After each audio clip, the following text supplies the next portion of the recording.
Hello friends. Did you know that nearly 80% of those who watch my videos aren't subscribed? If you enjoy the content, I'd truly appreciate it if you hit that subscribe button. It helps a lot. Also, don't forget to leave a like and share your thoughts in the comments. Your interaction not only supports the channel's growth, but also helps these stories reach more people. Thank you all for being here. By the way, where are you watching from?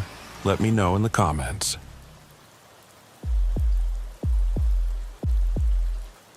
I've been a truck driver for 23 years, and I thought I'd seen everything you could encounter on the road during that time.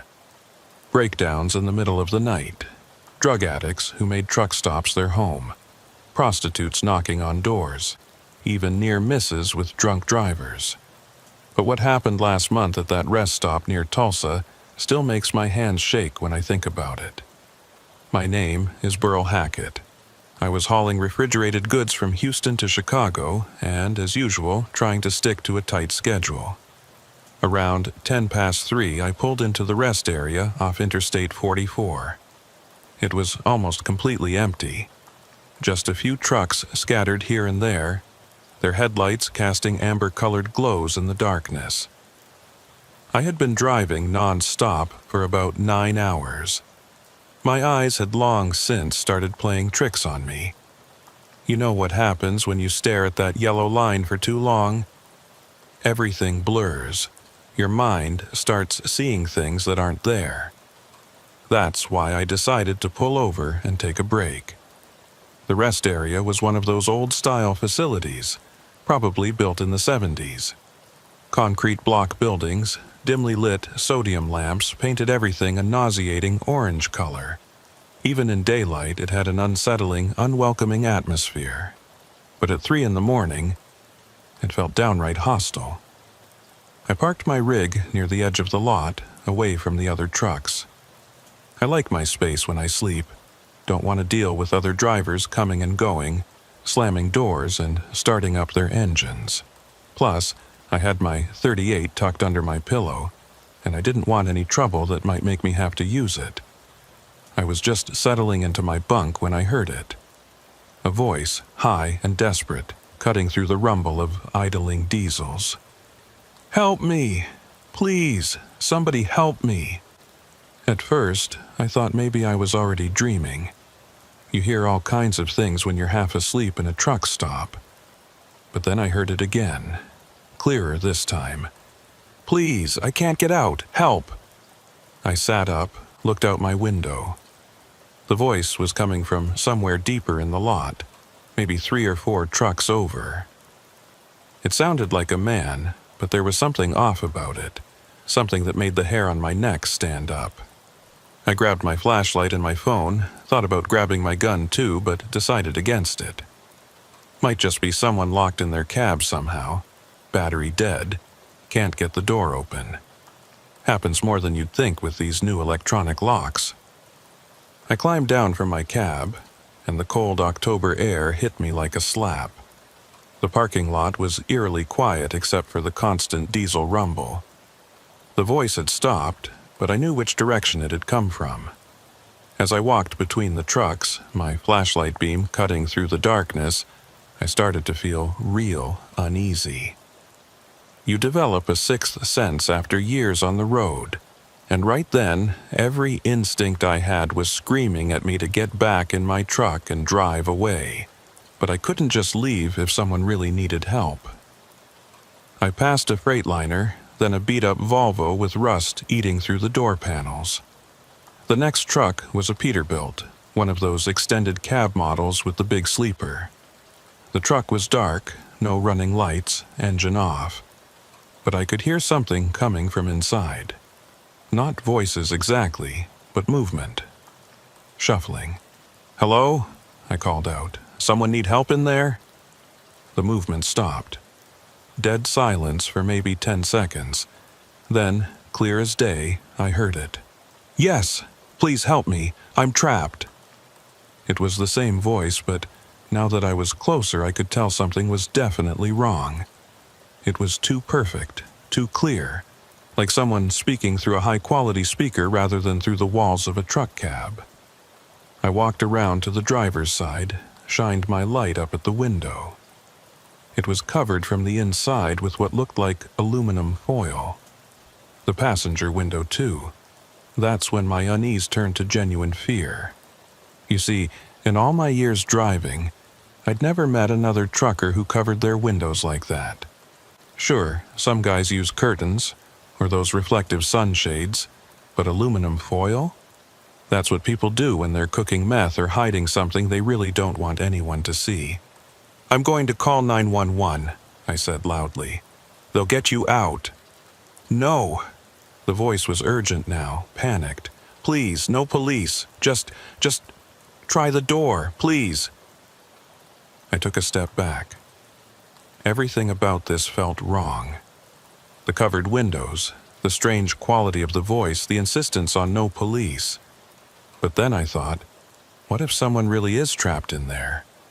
What if some poor soul is being held against their will? I reached for the door handle, then stopped. Through the tiny gap at the bottom of the window, where the foil didn't quite reach, I saw movement. An eye, bloodshot and wild, staring directly at me. But it wasn't the eye that made me stumble backward. It was what I saw behind it. More eyes. At least 3 or 4 pairs, all crowded together, all looking at me through that tiny gap. "Come on," the voice said, but now I could hear it properly. It wasn't coming from one person. It was multiple voices speaking in perfect unison. "Just open the door. We need help." I backed away, nearly tripping over my own feet. My hand found my phone, and I started dialing 911 as I moved. But before I could finish, the door of the Peterbilt flew open. A man stumbled out, or at least, I thought it was a man at first. He was wearing trucker clothes, jeans, and a flannel shirt, but something was terribly wrong with how he moved. His limbs seemed to bend in too many places, like his joints weren't where they should be. And his face, God, his face was the worst part. It was like someone had taken features from different people and tried to mash them together. One eye was blue, the other brown. His nose was too far to the left. His mouth was moving, but the words were coming from somewhere else, somewhere behind him, in the darkness of the cab.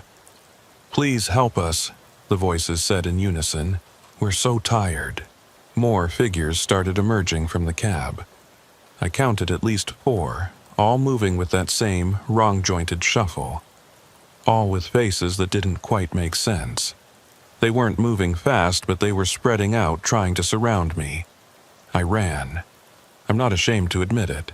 I ran faster than I'd run in 20 years, my flashlight beam swinging wildly as I sprinted back to my truck. Behind me, I could hear them following. Not running, but moving with a horrible shuffling gait that somehow seemed to be keeping pace. I yanked open my door, hauled myself up into the cab and slammed the locks. My hands were shaking so bad I could barely get the key in the ignition. In my mirrors, I could see them standing in a semicircle around my truck, just outside the reach of my headlights. They weren't trying to get in. They were just standing there, swaying slightly, like trees in a breeze. I started the engine, threw it in gear, and got the hell out of there. I didn't stop driving until I hit a well-lit truck stop 50 miles down the road, one of those big commercial places with security cameras and lots of people around. I did call the police eventually, told them about suspicious activity at the rest area, possible human trafficking or something. They said they'd send someone to check it out. I never heard back from them, and honestly, I didn't follow up. I didn't want to know. I looked up the incident online a few days later, searched for news about the rest area, about any arrests or discoveries. Found nothing, but I did find something else that made my blood run cold. A trucker forum, buried deep in the search results. A thread from 5 years ago. Someone describing the exact same thing. The same rest area, the same covered windows, the same wrong-jointed people. Only in his story, he mentioned a name. said one of them had been wearing a CB handle patch that read Doc Pruitt. I knew that name. Doc Pruitt had been a trucker out of Oklahoma City. He'd gone missing about 7 years ago, along with his entire rig. Just vanished somewhere on I-44, never seen again. His family had put up missing posters at every truck stop from Texas to Missouri. The thread had 3 replies. Other drivers who'd seen something similar, always at that same rest area, always late at night. One mentioned seeing a woman among them who'd looked familiar, turned out to be another missing driver from years back. Another said he'd recognized a truck in the lot, belonged to a buddy of his who'd disappeared on that road. I kept scrolling, found more threads, more stories. They went back years, decades even. Drivers who'd stopped at that rest area and seen things, heard things. Some who'd investigated and barely escaped. Others who'd called the police only to be told nothing was found. And then there were the missing driver reports. Dozens of them. All last seen on that stretch of I-44, all driving alone, all vanishing without a trace. I found one more thing that night, something that made me close my laptop and pour myself 3 fingers of whiskey. A news article from 1983 about a rest area renovation. The old rest area had been built on top of something else, something from the 1950s. The article didn't say what exactly, just mentioned previous structures that had been demolished. But there was a photo, black and white, grainy, showing construction workers standing around a hole in the ground. And in that hole, barely visible, were what looked like truck cabs. Multiple truck cabs, buried and stacked on top of each other like some kind of mechanical mass grave. I don't drive that route anymore.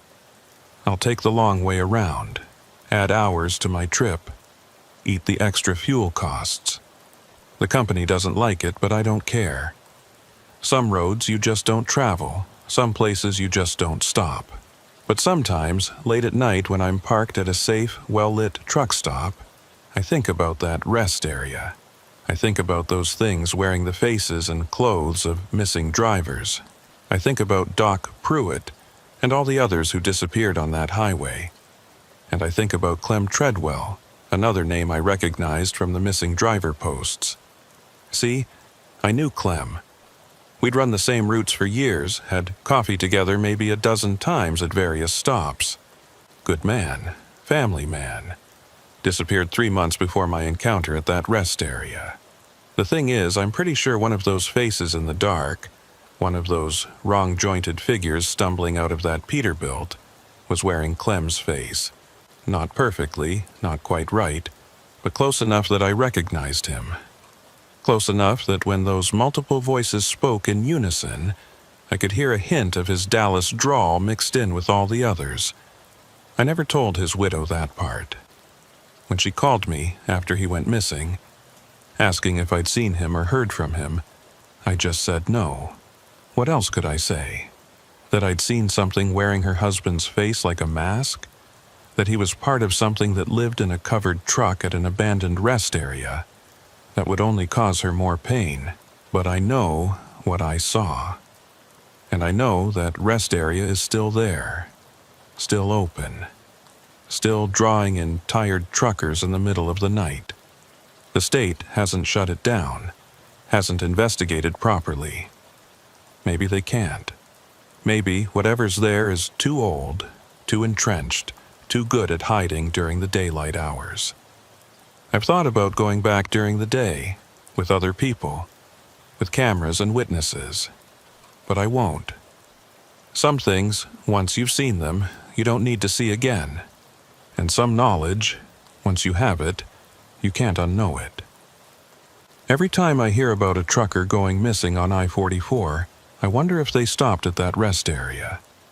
I wonder if they heard voices calling for help. I wonder if they were good Samaritans who investigated, who tried to help. And I wonder how long it takes before they become one of the voices, calling out from the dark of a covered cab, begging the next driver to please just open the door. I changed my routes permanently after that night. Started carrying more than just my .38 too. Got myself a shotgun. Keep it loaded with buckshot. Not sure it would help against whatever those things were, but it makes me feel better having it. The company asked why I suddenly refused to take the Chicago runs through Oklahoma. I told them it was a health issue, that my doctor recommended I avoid that particular route. They didn't push it. Maybe they knew something. Maybe other drivers had refused that route too. I still drive nights sometimes. Can't avoid it in this business. But I'm careful about where I stop. I research every rest area, every truck stop. I look for patterns in missing person reports. I pay attention to the stories other drivers tell, the ones they whisper about when they think no one's listening. Because here's the thing about being a trucker. The thing civilians don't understand. We're out there in the dark spaces between cities, the lonely stretches of highway where anything can happen and often does. We see things that don't make the news, things that get explained away or covered up or just ignored. That rest area on I-44 isn't the only place with secrets. There's a way station in Nevada where drivers have reported seeing figures that aren't quite human manning the scales at night. There's a stretch of I-10 in Texas where trucks have been found abandoned. Their drivers' clothes left behind like they just evaporated. There's a truck stop in Montana where the night shift workers all have the same face, the exact same face, and they'll serve you coffee with a smile, but their eyes never blink. We share these stories at truck stops, in CB conversations late at night, in forums and message boards hidden away from the general public. We warn each other about the dangerous places, the routes to avoid, the stops where you shouldn't get out of your cab no matter what you see or hear. Most people think the danger in trucking comes from accidents, from falling asleep at the wheel or jackknifing on ice. They don't know about the other dangers, the ones that hunt in the spaces between the lights, the ones that wear familiar faces and speak in chorus voices. I've got maybe 5 more years before I can retire. 5 more years of nights on the highway, of rest areas and truck stops, of constantly checking my mirrors for things that shouldn't be there. 5 more years of jumping at shadows and avoiding certain routes. Sometimes I think about Doc Pruitt and Clem Treadwell and all the others. I wonder if they're still aware in some way, trapped in whatever those things were that I saw at the rest area. I wonder if they're trying to warn us, or if they're trying to lure us in to join them. I'll never know, and I'll never stop at that rest area again to find out. But if you're ever driving through Oklahoma late at night and you see a rest area with just a few trucks parked in the shadows, maybe keep driving. And if you hear someone calling for help from a truck with covered windows, definitely keep driving. Some people aren't meant to be saved. And some things that call for help aren't people at all. The worst part is knowing they're still out there. Every night, that rest area is open. Every night, truckers pull in, tired and looking for a safe place to rest. Most of them probably leave without incident, but some don't leave at all. I check the missing person reports sometimes. The numbers keep going up. Truckers vanishing on that stretch of highway. Their rigs found abandoned or never found at all. The authorities call it coincidence, say it's a dangerous profession, that people disappear for all sorts of reasons. But I know better.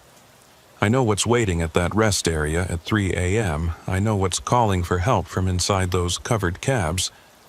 And I know that once you answer that call, once you open that door, you become part of something that should never have existed. My wife asks why I don't sleep well anymore, why I wake up in cold sweats. I tell her it's just stress from the job. I don't tell her about the nightmares where I'm back at that rest area, where I opened the door instead of running, where I became one of those things shuffling in the dark with someone else's face stretched over my skull.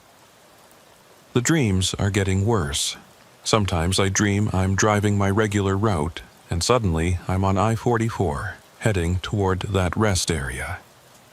I try to turn around, but the road won't let me. I try to stop, but the brakes don't work.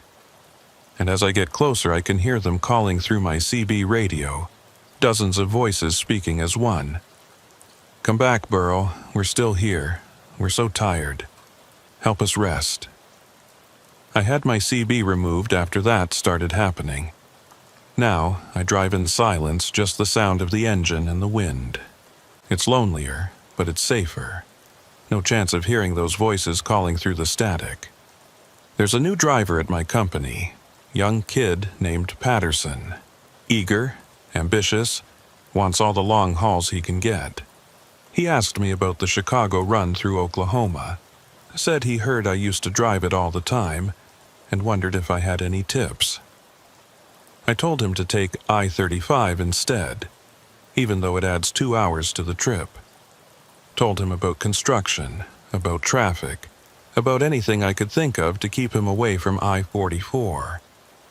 But I could see it in his eyes, that young driver confidence. He thought I was just being an old-timer, overcautious and set in my ways. He took the I-44 route last week, made it to Chicago fine, delivered his load.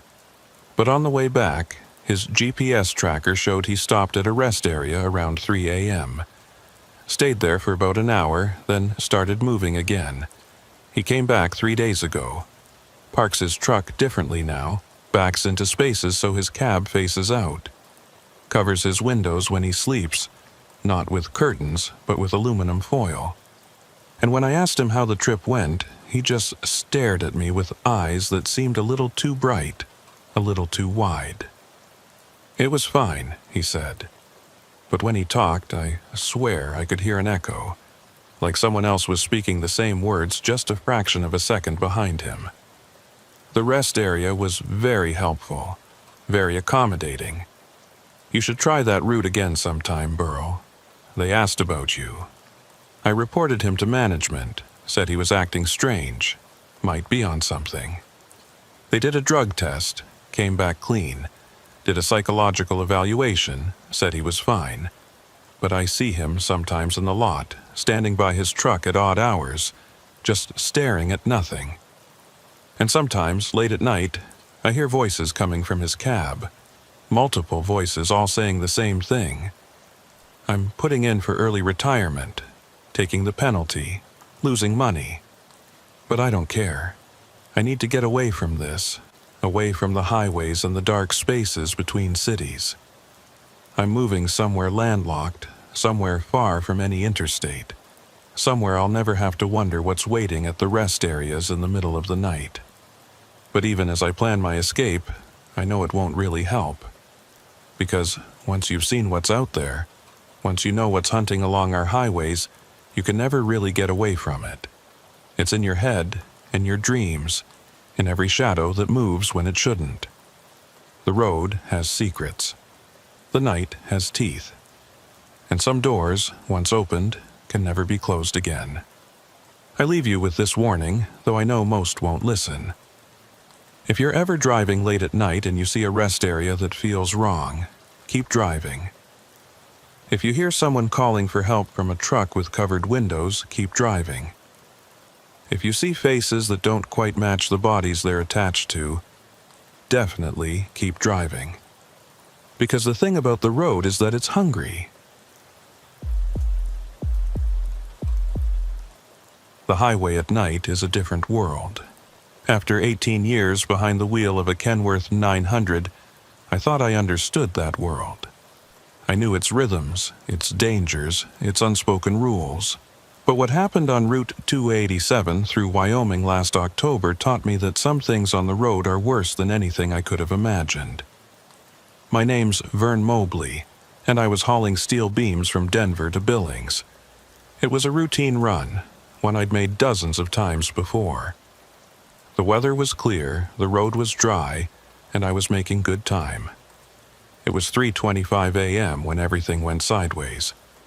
I was about 40 miles north of Laramie, nothing but empty highway and sagebrush for miles in every direction. That stretch of 287 is lonely even during the day, but at night it feels like driving on the dark side of the moon. No lights except your headlights, no sound except your engine and the wind. That's when I saw the car. It was a sedan, looked like a newer model Toyota, sitting sideways across both lanes. The hazard lights were going, blinking that urgent amber rhythm that makes your stomach drop. Steam or smoke was rising from under the hood, and in my headlights I could see the front end was crumpled pretty bad. I started downshifting immediately, thanking God I'd been keeping a reasonable speed. 80,000 pounds of truck and steel doesn't stop on a dime, but I managed to bring her to a halt about 50 feet from the wreck. I grabbed my flashlight, my phone, and my emergency kit, then climbed down from the cab. The night was cold, that high desert cold that cuts right through you. The only sounds were my idling diesel, the tick of the car's hazards, and the hiss of something leaking under its hood. I approached carefully, calling out as I walked. "Hello? Anyone hurt? I'm here to help." No response. I could see the driver's side door was open, interior light on. The airbags had deployed, white fabric hanging limp like deflated balloons. There was blood on the driver's seat. Not a lot, but enough to make me move faster. I swept my flashlight around the area, looking for whoever had been driving. The blood trail led from the driver's seat out onto the asphalt, then toward the shoulder of the road. Fresh blood, still wet and gleaming in my light. "Hey!" I called louder. "Where are you? I've got first aid supplies." That's when I heard it. A voice, weak and pained, coming from the darkness beyond the road's edge. "Help! Please help me!" I followed the blood trail off the road and into the scrub brush. About 20 feet from the pavement, I found him. A man in his 30s wearing a business suit that was now torn and bloody. He was lying on his back, one hand pressed to his stomach, blood seeping between his fingers. "Jesus," I muttered, dropping to my knees beside him. "Hang on, buddy. I'm calling 911. I pulled out my phone, but of course, no signal. Not unusual out here, but it meant we were on our own until I could get him back to my truck and use the CB. "What's your name?" I asked, pulling supplies from my first aid kit. "Oral," he gasped. "Oral Stump." Strange name, but I'd heard stranger. I pressed a gauze pad against his stomach wound, trying to slow the bleeding.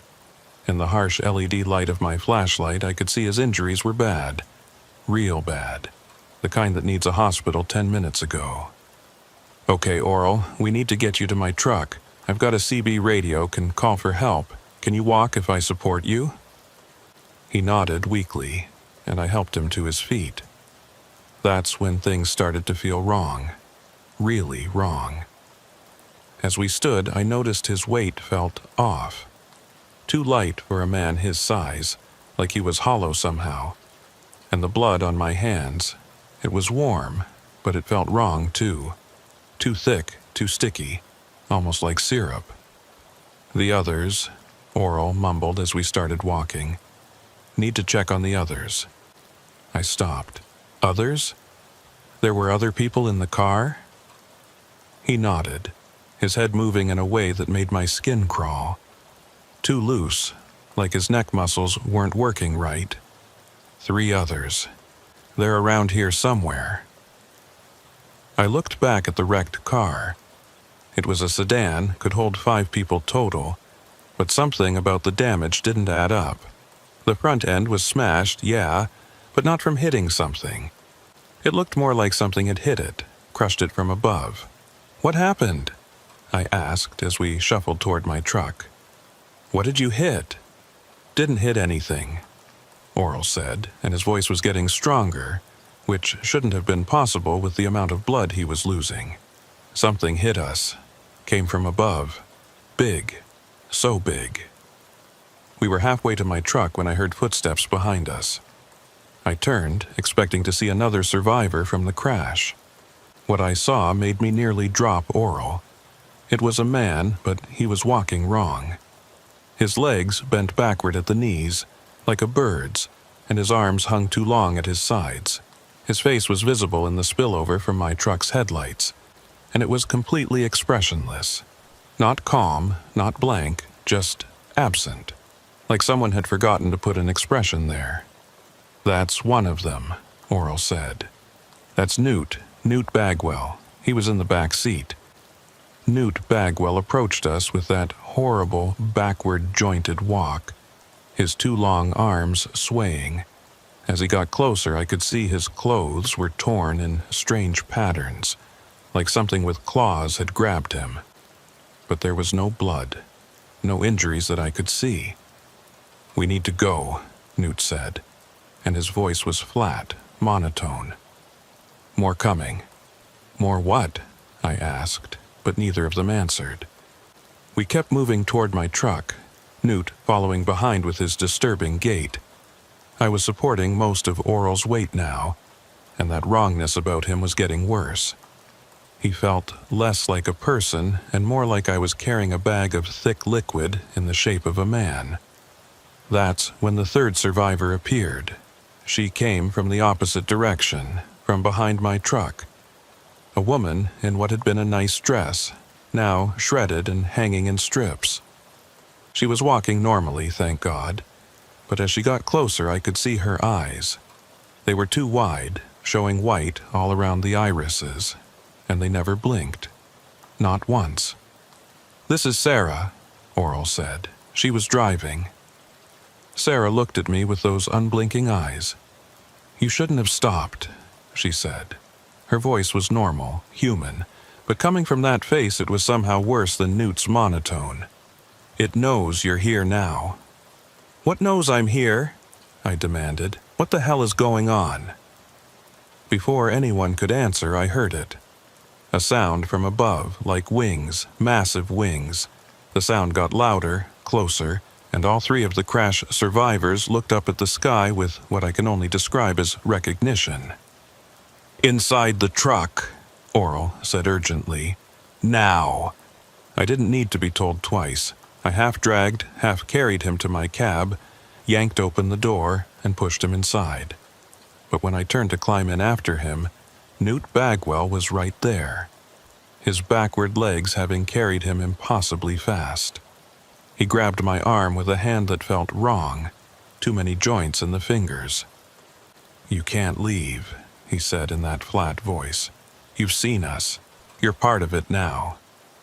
I jerked my arm free and scrambled into my cab, slamming the door and hitting the locks. All three of them stood outside, looking up at me through the windows. Not trying to get in, just watching. Then I saw what they were waiting for. Something descended from the dark sky. At first, I thought it was a piece of the night itself breaking off and falling. It was huge, maybe 30 feet across, and it moved like liquid smoke given form. As it got closer to the ground, I could make out details that my mind really didn't want to process. Wings that weren't quite wings, more like tears in reality that caught the air. A body that shifted and flowed, never keeping the same shape for more than a second. And eyes, dozens of eyes, all different sizes, opening and closing randomly across its surface. It landed on the road behind the wrecked car, and the asphalt cracked under its weight. The three people outside my truck walked toward it, that wrong-jointed walk becoming more pronounced with each step. As they got closer to the thing, they began to change. Oral Stump's skin started to ripple and flow, like the wound in his stomach was spreading.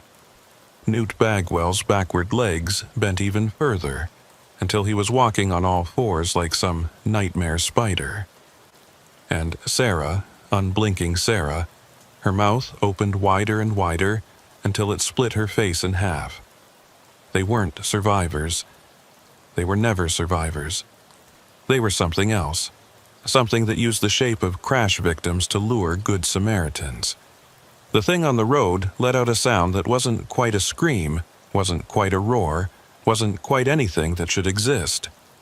My windshield cracked from the vibration. Then it spread those terrible wings and lifted off, taking the three things that had pretended to be human with it. They clung to its underside like parasites, their bodies melting and reforming as they merged with it.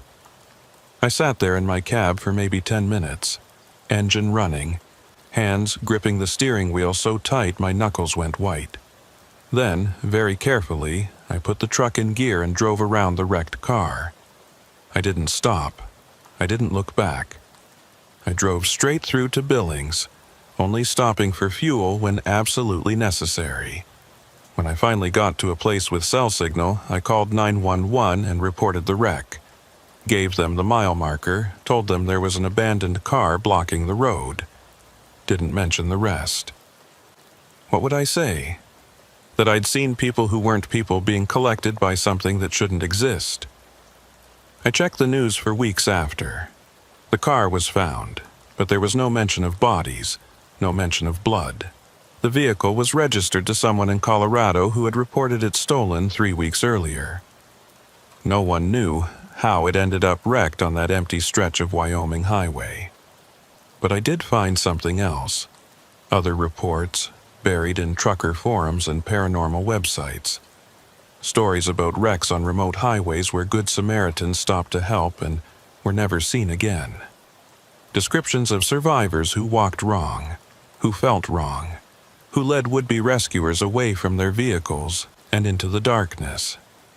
And always mentions of something coming from the sky, something huge and impossible that collected the false survivors like a shepherd collecting sheep.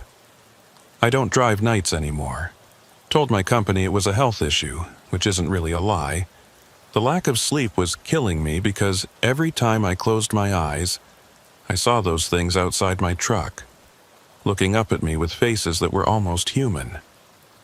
I take day runs only now, even if it means less money. But even during the day, I think about it. About how many wrecks happen on remote highways at night. About how many good people stop to help. About how many of them never make it to their destinations. I think about Oral Stump, who bled convincing blood and spoke with a human voice. About Newt Bagwell with his backward legs and 2 long arms. About Sarah, who never blinked, who warned me even as she tried to trap me. Were they ever real people? Were there actual victims named Oral and Newt and Sarah somewhere whose shapes these things had borrowed? Or were the names as fake as everything else, just sounds strung together to seem human enough to fool someone in the dark? I'll never know. And I'll never stop to help at a wreck on an empty highway again. That makes me feel like a coward, like less of a man. I was raised to help people in need, to be the Good Samaritan. But now I know that sometimes what looks like need is actually bait. Sometimes the victim is the trap. There's a new driver at my company. Young guy, full of energy and wanting to do right by people. He asked me for advice about driving nights, about safety, about what to watch for. I told him about deer and drunk drivers and black ice, normal dangers, things that make sense. But I also told him this. If he ever comes across a wreck on an empty highway at night, especially if the survivors seem off somehow, he should call 911 and keep driving. Don't stop, don't get out, don't try to help. He laughed, said I'd been driving too long, that I was getting paranoid. Maybe he's right. Maybe I am paranoid. But paranoid is better than gone. Paranoid is better than whatever would have happened if I hadn't made it back to my truck that night. I still have nightmares about it. Not about the thing that came from the sky, strangely enough. That was so alien, so impossible, that my mind kind of refuses to fully process it. No, I have nightmares about the 3 survivors, about how human they seemed at first, how perfectly they played their parts. In the dreams, I don't make it to the truck. In the dreams, Newt's wrongly jointed hand is stronger, and he pulls me back. In the dreams, I become one of them, standing by a new wreck on a different highway, bleeding fake blood, and calling for help in a voice that sounds human but isn't. Sometimes I wonder how many of them are out there. How many wrecks on lonely highways are actually traps? How many missing truckers didn't just fall asleep at the wheel or jackknife in bad weather? but stopped to help someone who wasn't really someone at all. The company keeps statistics on driver safety, on accidents and incidents. But they don't keep statistics on the weird stuff, the things that don't fit in neat categories. They don't track the drivers who report strange things and get quietly transferred to day shifts. They don't count the ones who quit rather than drive certain routes again. But we talk to each other, us drivers. We share stories at truck stops, whisper warnings about specific stretches of highway. Stay away from Route 287 north of Laramie at night. Don't stop for wrecks on Highway 50 through Nevada. Be careful on I-10 through West Texas when the moon is new. We map out the danger zones, not based on accident statistics, but on the stories of things that shouldn't be. We know which rest areas to avoid, which way stations close at sunset for reasons nobody will officially state, which routes have too many missing driver reports to be coincidence. The public doesn't know. They drive their little cars on their weekend trips, never realizing what hunts along the highways at night. They see a wreck and stop to help, because that's what good people do, and most of the time it's fine. Most of the time it really is just a wreck, and they really are helping. But sometimes it's not. Sometimes it's something wearing the shape of a wreck, using our compassion against us.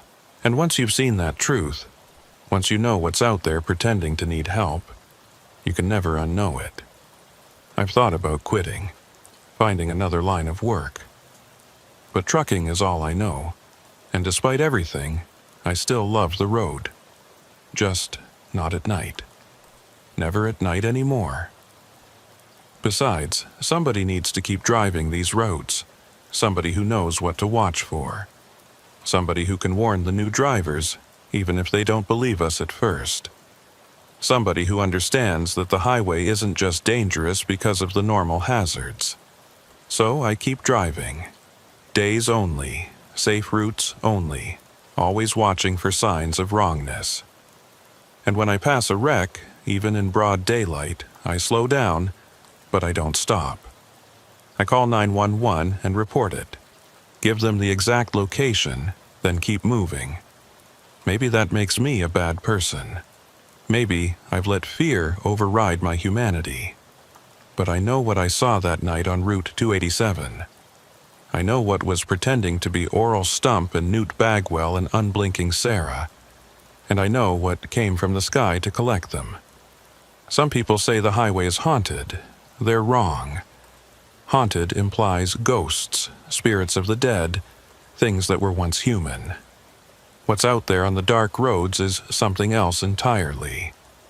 Something that was never human, never of this world, never meant to exist in the same reality as us. But it does exist. It hunts using shapes that look like us, voices that sound like us, scenarios that trigger our instinct to help. It feeds on something, though I don't know what. Maybe fear. Maybe flesh. Maybe something we don't even have a word for. All I know is that it's out there, on the empty highways at 3 a.m., waiting for the next Good Samaritan to stop and help. Waiting with fake blood and backward legs and unblinking eyes. Waiting to add another missing driver to the statistics that nobody wants to examine too closely. The road has always been dangerous. But now I know it's dangerous in ways that have nothing to do with ice or fatigue or mechanical failure. Now I know that sometimes the danger comes from above, collecting its human-shaped lures after they've served their purpose. I still drive. I still love the highway, but I'll never again be the man who stops to help a stranger in the night. That man died on Route 287, even if his body made it back to the truck. 27 years I've been driving trucks, and I've used every kind of restroom you can imagine. Pristine corporate travel centers with marble countertops and automatic everything. Questionable gas station bathrooms where you hold your breath and pray nothing crawls out of the drain. Those portable units at construction sites that could make a grown man cry and seriously consider the bushes as a viable alternative. But nothing, and I mean absolutely nothing, prepared me for what I found at the Diesel King truck stop outside Cedar Rapids on that November night. Name's Dub Creech. I was hauling a refrigerated load of frozen poultry from the Tyson plant in Omaha all the way to Milwaukee, trying to beat the morning traffic and make my delivery window. It was exactly 3:15 a.m. on a Tuesday when I pulled into the Diesel King. I remember the exact time because I'd been watching the clock, calculating whether I could make it to the next stop or if I needed to pull over before my bladder exploded. The place was one of those older independent stops, the kind that's been around since the 70s and looks every day of it. You know the type. Wood paneling that's more nostalgia than style, faded signs advertising cigarette brands that haven't existed for decades, and that general atmosphere of slow decay that clings to places that peaked 40 years ago and have been sliding downhill ever since. The parking lot was mostly empty when I pulled in, just 4 other rigs scattered around like islands in an ocean of cracked asphalt. 2 were older Peterbilts. 1 was a newer Volvo, and the 4th was a Freightliner that looked like it had seen better decades. No lights on in any of the cabs, which meant the drivers were either asleep or had gone inside. The main building was a low, sprawling structure with that fake wood paneling that was everywhere in the 70s, now warped and weather-beaten into something that looked diseased. Half the exterior lights were out, and the ones that worked cast this sickly yellow sodium glow that made everything look jaundiced and wrong. The sign out front, one of those old rotating ones, was stuck halfway through a turn, frozen on D's ING, with the rest hidden behind. It creaked in the wind, a lonely, metallic sound that set my teeth on edge.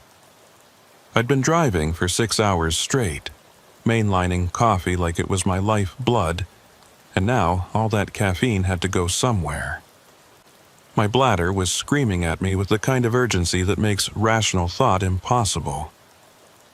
I could have used the portable toilet in my sleeper cab, but it needed emptying, and honestly, after being cooped up in the truck for hours, I wanted to stretch my legs.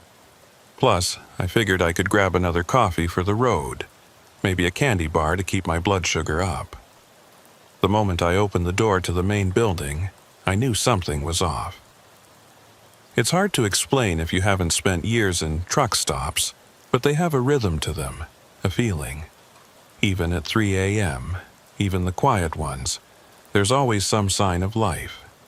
A TV playing somewhere, coffee maker gurgling, fluorescent lights humming, maybe some tired driver chatting with the clerk about road conditions or complaining about dispatch. But this place was wrong quiet. Not peaceful quiet, but the kind of quiet that makes you think everyone just vanished mid-sentence. The only sound was the buzz of dying fluorescent lights, that particular frequency that drills into your skull and makes your teeth ache. The clerk behind the counter was a heavy-set guy in his 50s, maybe 60s. Hard to tell under the harsh lights. He was wearing a uniform shirt that might have been blue once but had faded to a color somewhere between gray and sadness. The name tag said Earl in letters that looked handwritten with a dying Sharpie. He was staring at a small portable TV, one of those ancient models with the built-in VCR, but the screen was just static, not changing channels, not adjusting the antenna, not doing anything, just sitting there, eyes fixed on the snow, like he was seeing something in those random patterns that I couldn't. "Bathroom?" I asked, my voice too loud in the oppressive silence. He looked up at me real slow, like he was surfacing from deep water. His eyes were bloodshot to the point where the whites were more pink than white, with dark circles under them that looked like bruises. When he blinked, it was deliberate, mechanical, like he had to remember how to do it. "Round back," he said, his voice flat and dusty like he hadn't used it in hours, maybe days. "Through the hallway, past the showers, last door."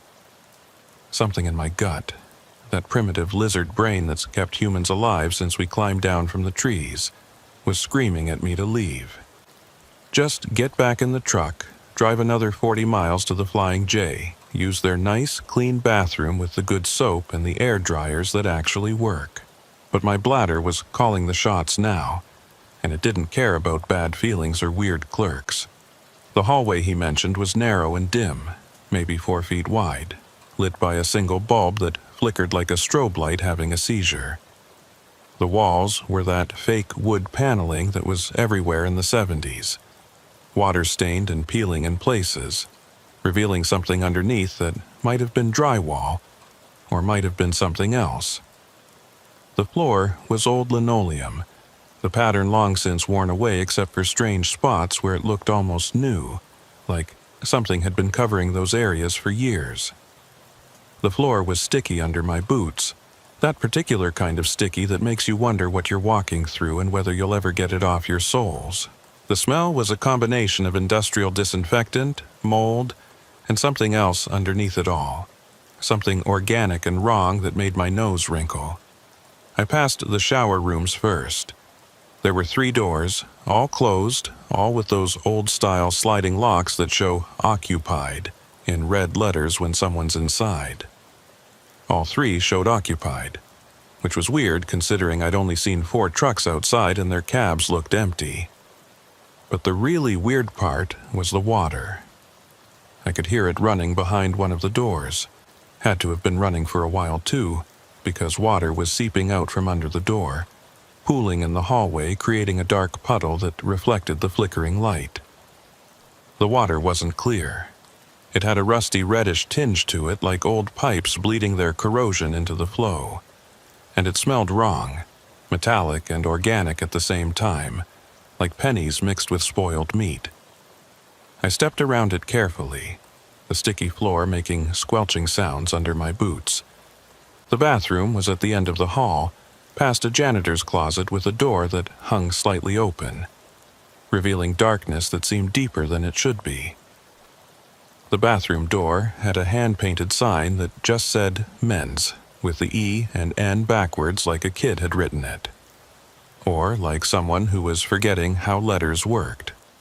The door itself was heavy wood, painted industrial green at some point in the distant past, now chipped and scarred with what looked like scratch marks. Deep ones, like someone had tried to claw their way out. I pushed open the door and immediately wished I hadn't. The smell hit me first. A wall of stench that was so much worse than the hallway. Not the usual truck stop bathroom smell of disinfectant fighting a losing battle against human waste. This was different. Metallic and organic, yes, but also chemical, like formaldehyde mixed with rotting fruit. It made my eyes water and my stomach clench. The bathroom was bigger than I expected, maybe 20 feet by 15, with a row of 6 stalls on one side and urinals on the other. The walls were tiled in what had probably been white ceramic decades ago, but was now yellowed with age and streaked with stains that ran from the ceiling to the floor, like rust-colored tears. Some of the tiles were cracked, and through the cracks I could see something dark and wet, like the building itself was bleeding. Only one light fixture worked, a fluorescent tube that buzzed like angry wasps and flickered in a rhythm that had no pattern, creating a strobe effect that made everything look like it was moving. Stop-motion reality, everything jumping from position to position rather than flowing smoothly. In that stuttering light, I saw the footprints. They were wet, fresh, still glistening with water that had a reddish tinge like what was leaking from the showers.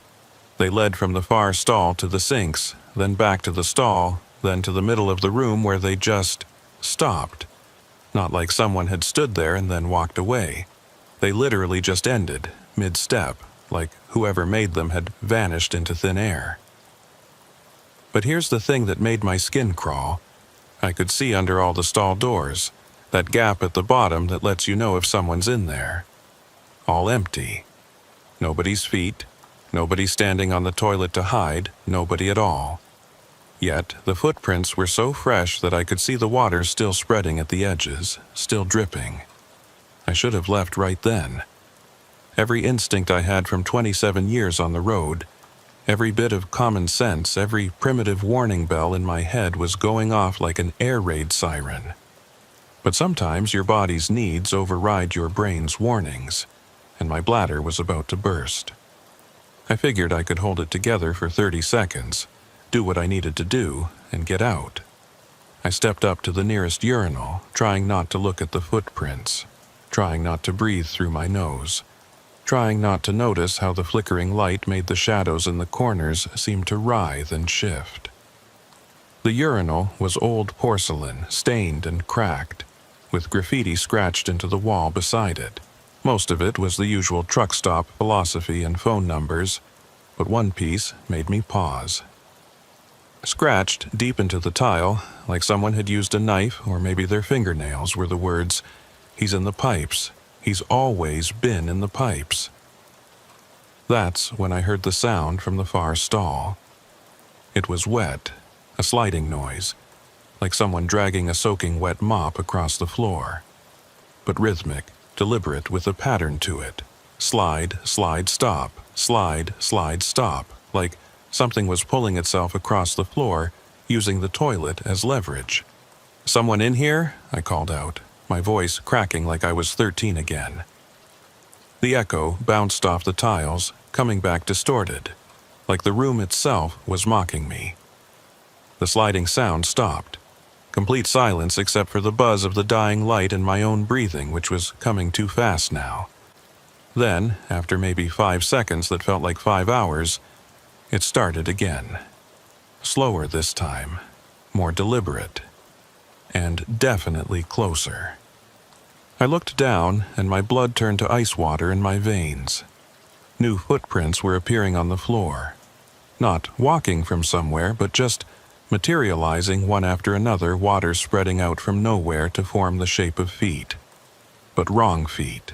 Too long, with what looked like webbing between the toes, and too many joints, like each toe had an extra knuckle.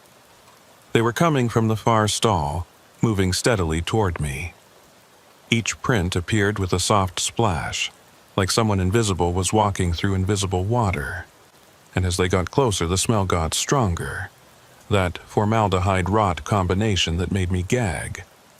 I backed away from the urinal, fumbling with my zipper, my hands shaking so bad I could barely manage it. The footprints kept coming, steady and measured, leaving a trail of that reddish water. They passed the sinks where the mirrors were all cracked in spiderweb patterns, reflecting my face in dozens of fractured pieces, each one showing a different expression of terror. The footprints stopped maybe 3 feet from me. The flickering light went solid for just a second, and in that moment of clear illumination, I saw it. Not clearly, not completely, but enough. There was something standing there, a distortion in the air like heat shimmer, but cold. The shape of a person, but wrong, too tall, too thin, joints in places where joints shouldn't be. And through the distortion, I could see eyes. Too many eyes, arranged vertically where a face should be, all of them looking at me. Then it spoke. Not with a voice, not through the air, but somehow the words formed in my head, cold and clear as frozen glass. "You need to leave. Now. Before he finishes." "Before who finishes?" I asked out loud, feeling insane for talking to a shimmer in the air in a truck stop bathroom at 3 a.m. The bathroom door slammed open so hard it hit the wall and bounced back. In the doorway stood a man I hadn't seen before, wearing janitor coveralls that might have been blue once, but were now stained with things I didn't want to identify. The name patch said Early Puckett in embroidered letters that looked too new for the ancient coveralls. But his face, Christ almighty, his face was wrong. In the strobing fluorescent light, his features kept shifting, like they couldn't decide what configuration to settle on. 1 second his nose was where it should be, the next it was 2 inches to the left. His mouth would be smiling, then frowning, then too wide, then too small, all in the space of a heartbeat. Only his eyes stayed constant, black, pupilless, like holes punched through reality. "Everything all right in here?" Early asked, his voice sounding like it was coming from underwater, or maybe from underground. Each word had an echo, but the echo came first, like reality was running backwards. The invisible presence, the footprints, the distortion in the air, they were gone. Vanished like they'd never been there. Just me and this janitor with the face that wouldn't stay still in a bathroom that smelled like death. "Yeah," I managed, my voice barely a whisper. "Just leaving." Early smiled, and his mouth stretched too wide, showing too many teeth. Teeth that were all canines, all sharp, all wrong. "Better hurry, storm's coming, don't want to get caught in it." I looked past him toward the hallway. There were no windows, no way to see outside, but somehow I knew he wasn't talking about weather.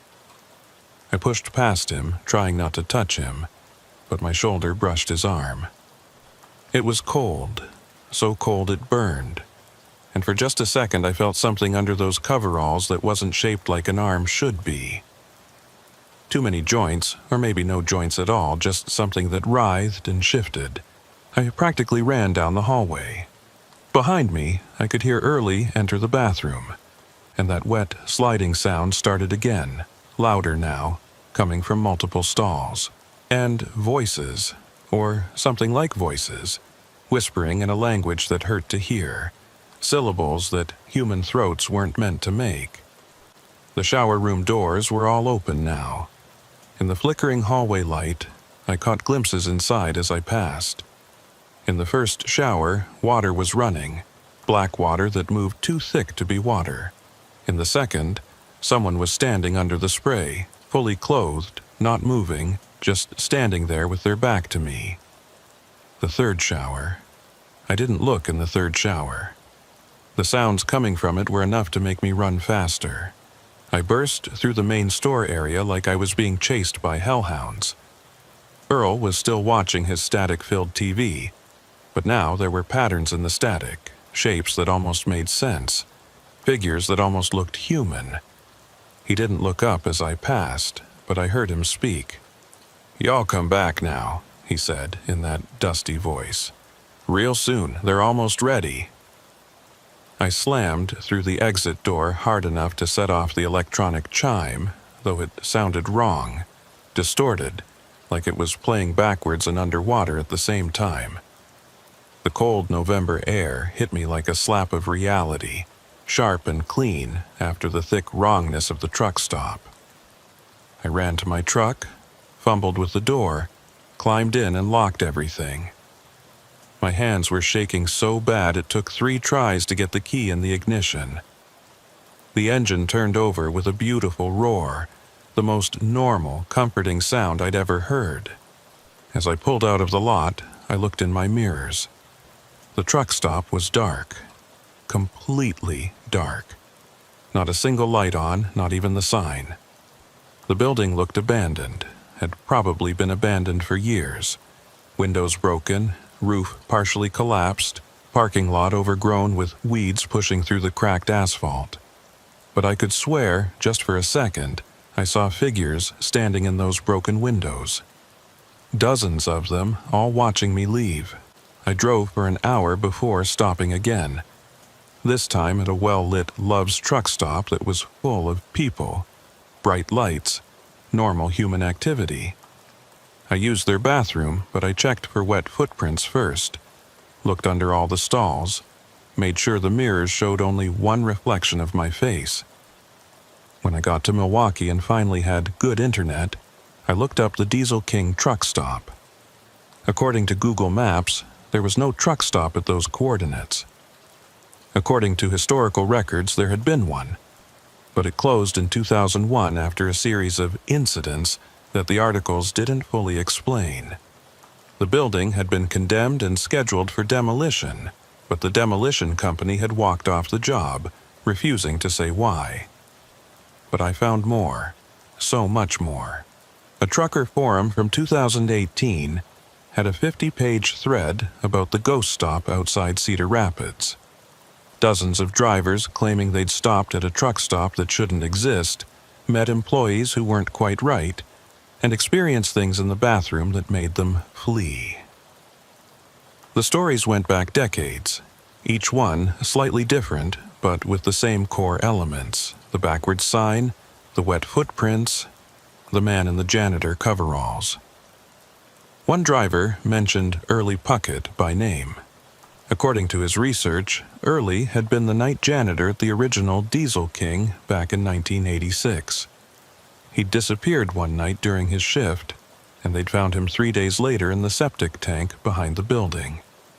He'd been dead for at least a week, which was impossible because multiple drivers had seen him working the night he supposedly died.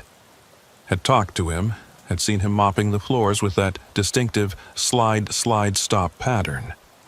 Another driver, username Thurl Coker, had posted a detailed account that made my experience look like a pleasant dream.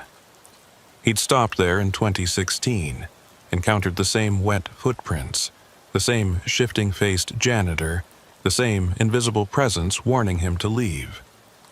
But Thurl had been stupid or brave enough to hide and watch what happened next. According to Thurl Coker, every night at exactly 3:33 a.m., the bathroom would begin to flood. Not with water from the pipes, but with something that came up through the floor itself.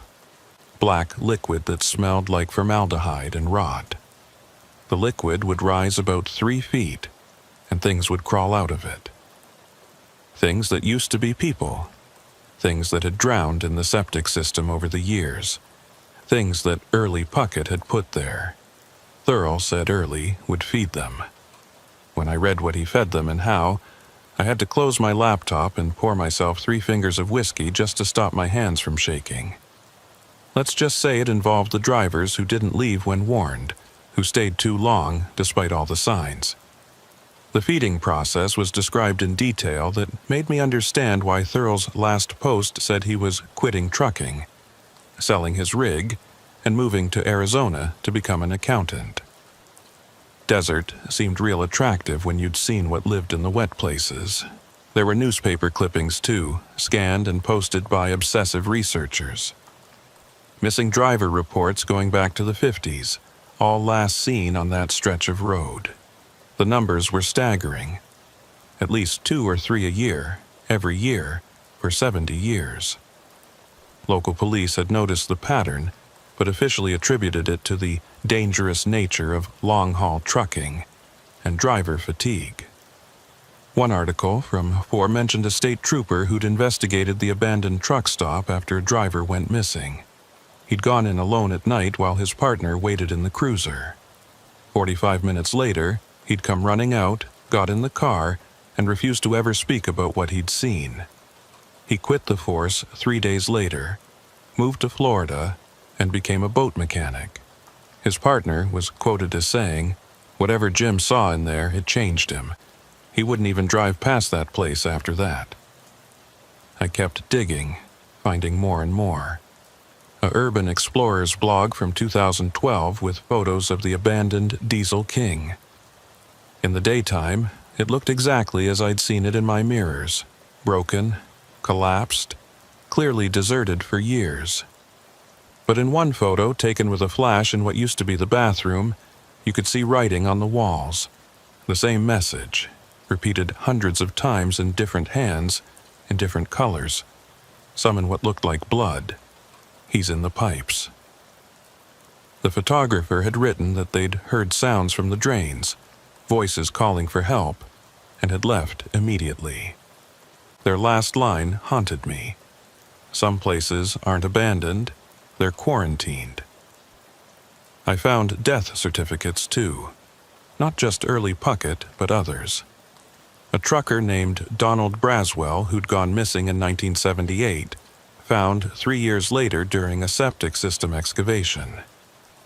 A hitchhiker named Mary Clement from 1969, discovered by accident when they were laying new pipes.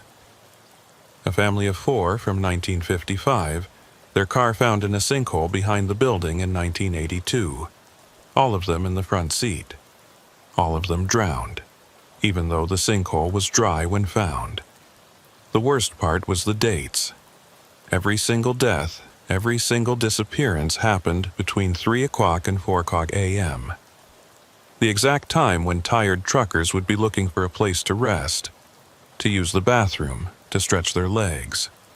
I found Thurl Coker's real name through some creative searching. Thomas Coker, formerly of Des Moines, Iowa. I called him. Don't ask me how I got his number. When you've been driving as long as I have, you know people who know people.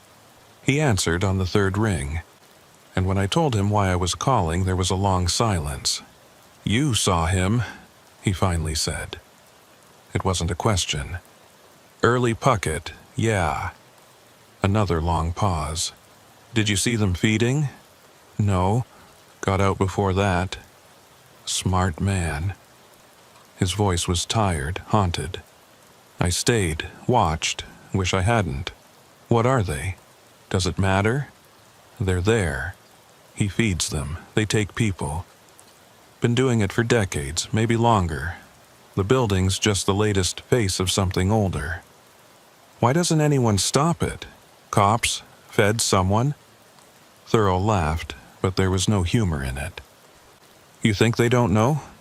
That trucker, Early, he's been officially dead since 1986. The building's been officially closed since 2001. Officially, none of it exists. But truckers keep disappearing, and the Diesel King keeps appearing to the ones who need to stop at just the wrong time.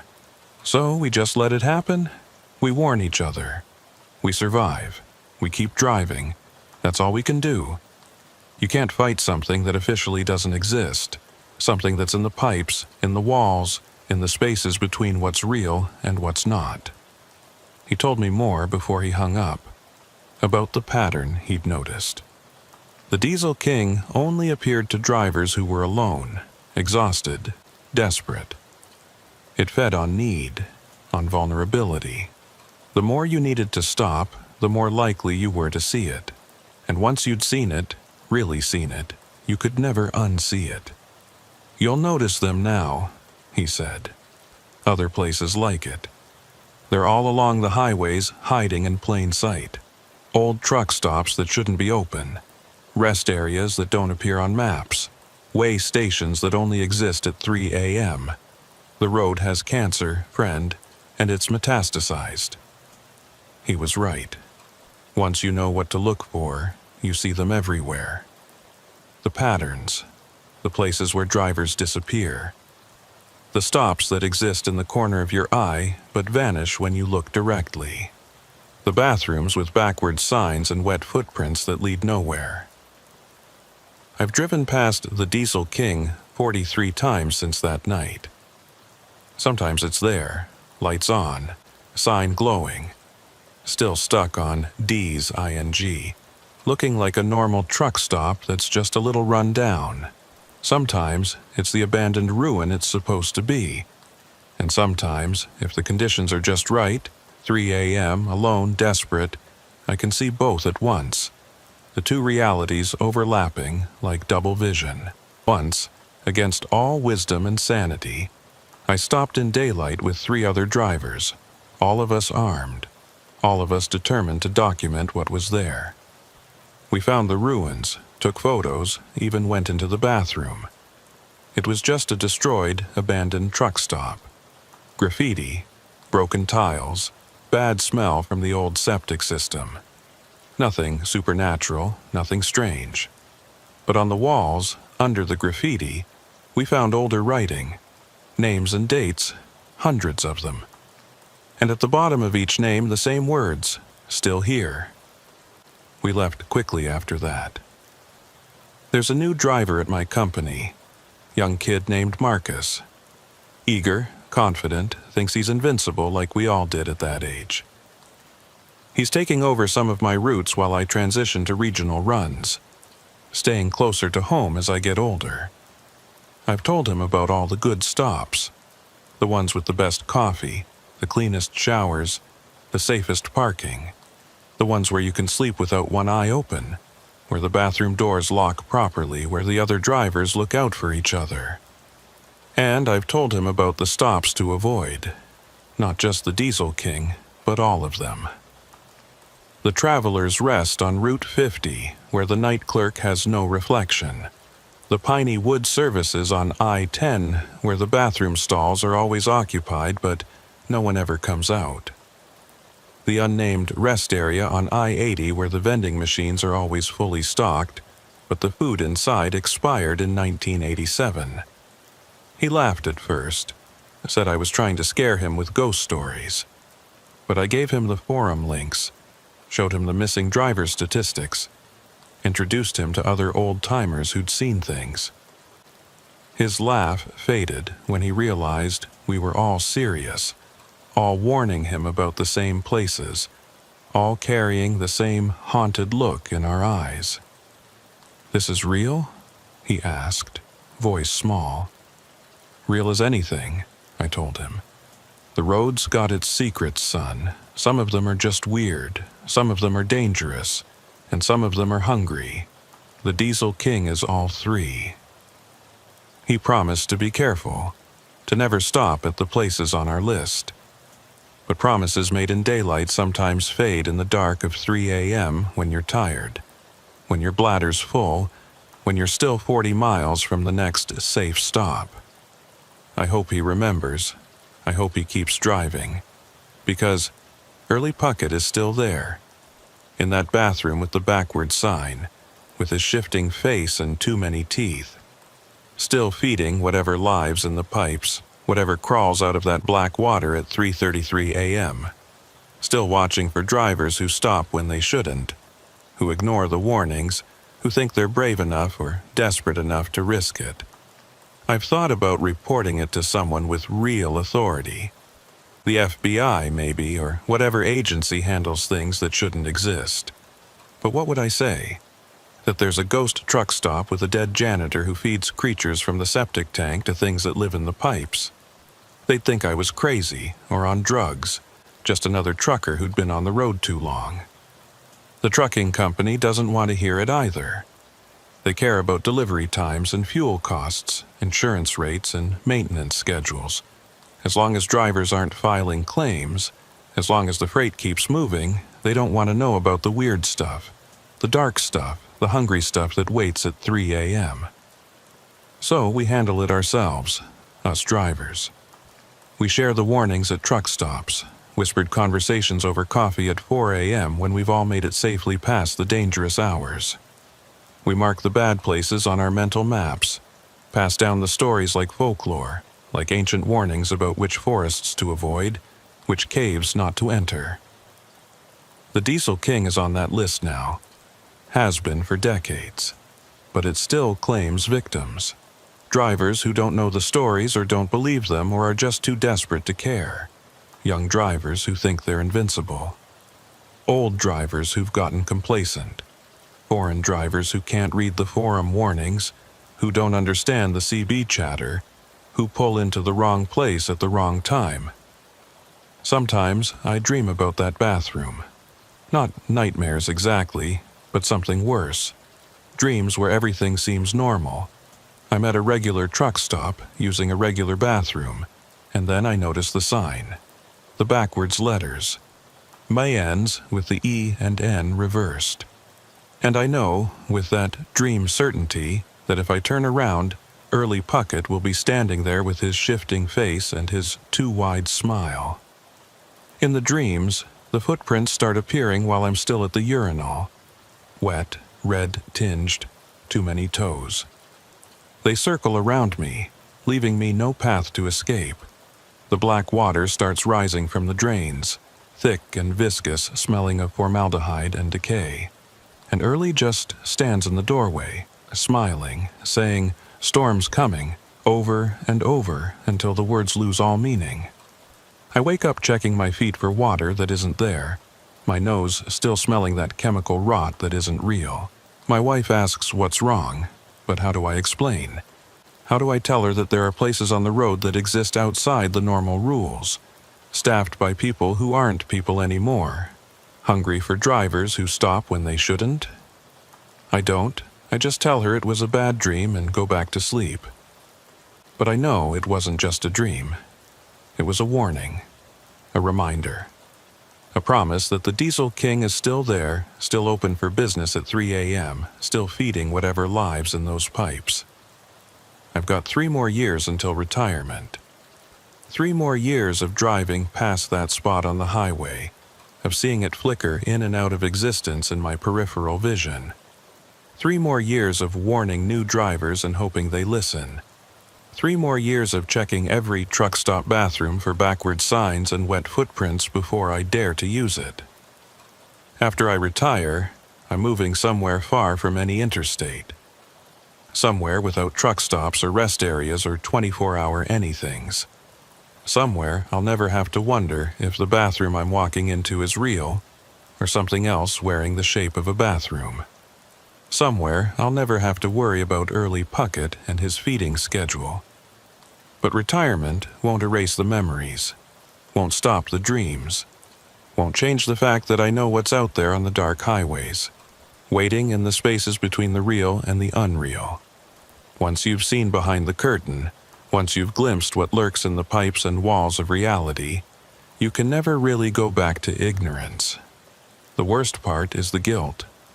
Knowing that the Diesel King is still there, still hunting, still feeding, and I'm not doing anything to stop it. But what could I do? Burn it down? It's already supposed to be abandoned. Warn everyone? They'd think I'm crazy. Stand guard and turn drivers away? For how long? Forever? No, all I can do is what truckers have always done. Share the story. Pass on the warning. Hope that someone listens. Hope that when a tired driver sees that flickering sign at 3 a.m., something in the back of their mind remembers my words and makes them keep driving. Because Early Puckett is waiting. The things in the pipes are hungry, and the Diesel King is always open for business, even when it's been closed for 20 years. Especially when it's been closed for 20 years. The road has many secrets. Some of them are beautiful, like the sunrise over the Rockies or the way the desert blooms after rain. Some of them are tragic, like the memorials at accident sites or the abandoned towns that couldn't survive the interstate bypassing them. And some of them are hungry, ancient, patient things that use our needs against us. The Diesel King is one of the hungry ones. It feeds on desperation, on exhaustion, on the basic human need to find a bathroom at 3 a.m. It's been feeding for decades, maybe longer. The building is just its current face, its current trap. When they finally demolish it, if they ever can, it'll just move somewhere else. Another abandoned truck stop will suddenly have lights on at 3 a.m. Another bathroom will have a backward sign and wet footprints that lead nowhere. Because it's not really about the building, it's about what lives underneath. What's always been there in the pipes, in the dark spaces, in the places where reality gets thin and things can push through. Things that used to be human, things that never were human, things that feed on humans. Early Puckett is just the latest caretaker, the latest face of something that's been feeding travelers since before there were highways, before there were trucks, back when it was coaching inns and wayside taverns where travelers disappeared. The Diesel King is just the modern version of something ancient and hungry. But knowing that doesn't make it easier to drive past at 3 a.m. when my bladder is full and the next safe stop is an hour away. Doesn't make it easier to ignore those lights that shouldn't be on, that sign that shouldn't be spinning, that promises a bathroom just a few steps away. Sometimes I almost give in. Sometimes I find myself slowing down, considering, rationalizing. It's been years, maybe it's gone. Maybe I imagined it. Maybe just this once it would be safe. The need gets so strong it overrides logic, overrides fear, overrides memory. But then I remember the footprints. The wet, wrong footprints appearing from nowhere. I remember Early's shifting face and too many teeth. I remember the voices in the pipes, the black water rising, the things that Thurl Coker saw feeding, And I keep driving. Always keep driving. That's the only rule that matters on the dark highways.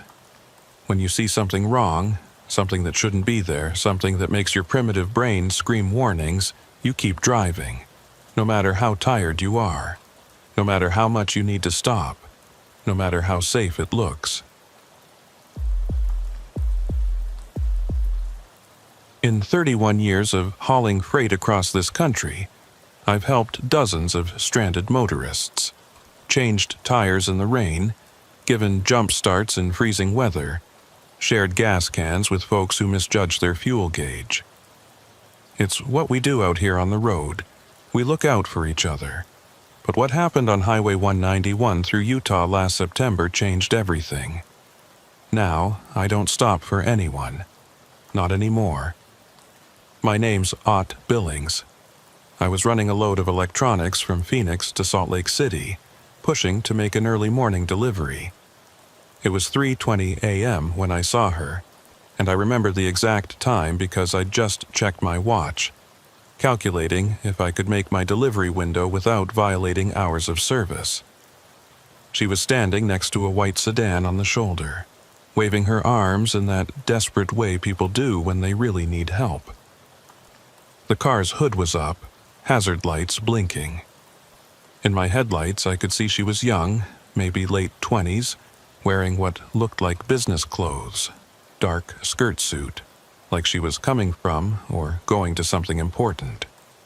Highway 191 at night is no place for anyone to be stranded, especially a woman alone. It's empty desert for miles in every direction, no cell service, no towns, nothing but sagebrush and rocks and the occasional coyote. The temperature drops hard after sunset, even in September.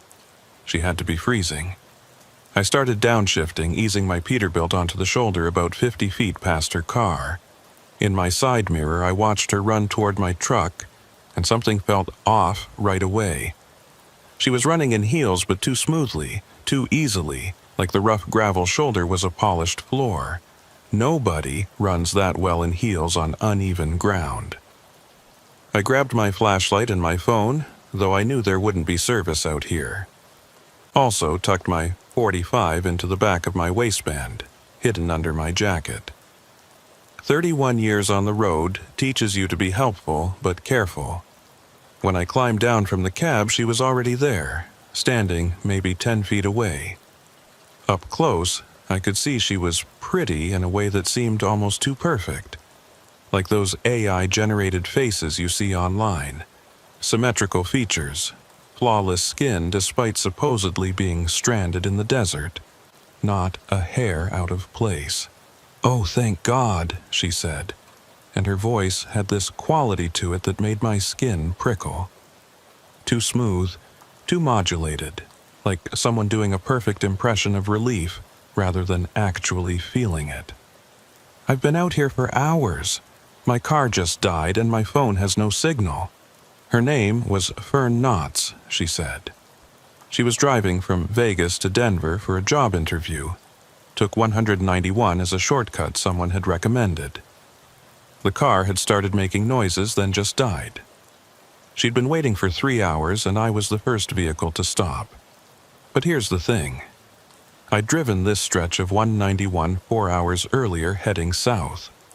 There had been no broken-down white sedan, no woman waving for help. Nothing but empty road. And she said she'd been there for 3 hours. "Let me take a look," I said, walking toward her car but keeping distance between us. "Maybe it's something simple." The car was a Toyota Camry, maybe 5 years old, clean, no visible damage. The engine compartment looked normal when I shined my light on it. No obvious problems, no leaking fluids, no broken belts. I asked her to try starting it, and she handed me the keys without hesitation. That was weird thing number 2. What woman alone on a desert highway hands her car keys to a stranger that easily?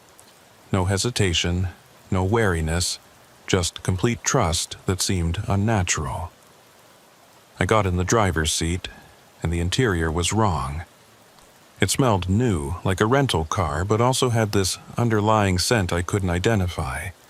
Sweet but chemical, like flowers made of plastic. The seat was adjusted for someone much taller than Fern, and when I turned the key, the engine started immediately. Smooth, no problems at all. "That's impossible," Fern said from right beside my window, and I nearly jumped out of my skin. I hadn't heard her approach. It wouldn't start for me. I tried for 20 minutes. I turned off the engine, got out, and handed her back the keys. She was standing too close inside that personal space bubble everyone has. Her perfume was strong, that same plastic flower smell but more intense. And her eyes. In the beam of my flashlight, her pupils didn't contract. They stayed dilated, wide and black, like she was in complete darkness even with light shining directly at them. "Seems to be working now," I said, taking a step back. "You should be good to go." Her expression changed then, shifted from grateful to something else. Frustrated maybe, or calculating. Like when you're playing chess and your opponent doesn't make the move you expected. "But I'm scared to drive alone," she said, and her voice had changed too. Lower, more persuasive, almost hypnotic. "What if it breaks down again? Could you follow me to the next town? Or maybe I could ride with you." Every instinct I'd developed in 3 decades of driving was screaming warnings. This wasn't a stranded motorist. This was something else, something wearing the shape of a stranded motorist. "I'll call Highway Patrol for you," I said, pulling out my phone, even though I knew there was no signal. "They can escort you to town." "No!" The word came out sharp, almost a bark. Then she seemed to catch herself. Her face rearranged itself into a pleading expression that looked practiced, rehearsed. "I mean, please, I just need someone to follow me. Just to the next exit, please?" That's when I saw the others. Movement in my peripheral vision made me turn. About 30 feet into the desert, barely visible in the darkness, were shapes. Human-shaped, but wrong. Standing perfectly still, watching. I counted at least 6, maybe more. They weren't trying to hide anymore, just standing there like mannequins someone had arranged in the sagebrush. "Friends of yours?" I asked Fern, keeping my voice steady despite my heart hammering. She didn't even look. "What friends? I'm alone." But she was smiling now, and the smile was wrong. Too wide, showing too many teeth. And the teeth were wrong too. Too white, too uniform, like dentures made for someone who'd never seen real human teeth. I backed toward my truck, keeping my eyes on her. She followed, matching my pace exactly, maintaining that exact same too close distance. The figures in the desert started moving too, parallel to us, gliding more than walking through the brush. "Don't go," Fern said, and her voice was doing something impossible now, seeming to come from multiple directions at once. "We need your help. We've been waiting so long for someone to stop." "We?" I asked, though I didn't really want to know. "The others," she said, gesturing toward the desert without looking. "We've been here so long, so many nights, waiting for someone kind enough to stop, someone helpful, someone alone." I reached my truck, grabbed the door handle. That's when she moved, faster than anyone should be able to move, suddenly, right there with her hand over mine on the handle. Her skin was cold, too cold for someone who'd been standing in the desert, and had a texture that wasn't quite right. Like vinyl, trying to feel like flesh. "You can't leave," she said, and now her voice wasn't even pretending to be normal. It was layered, multiple voices speaking in unison, men and women, and something that wasn't quite either. No one leaves after they stop. That's the rule. I yanked my hand away, pulled the .45 from my waistband. She laughed, a sound like breaking glass harmonizing with itself. "That won't help," she said. "We're not what you think we are." What are you then? She tilted her head at an angle that would have snapped a normal person's neck. Hungry. The figures from the desert were closer now, emerging into the ring of light from my truck's markers. They were all wrong. Bodies that moved with too much fluidity, faces that were almost human but not quite, like someone's memory of faces rather than actual faces.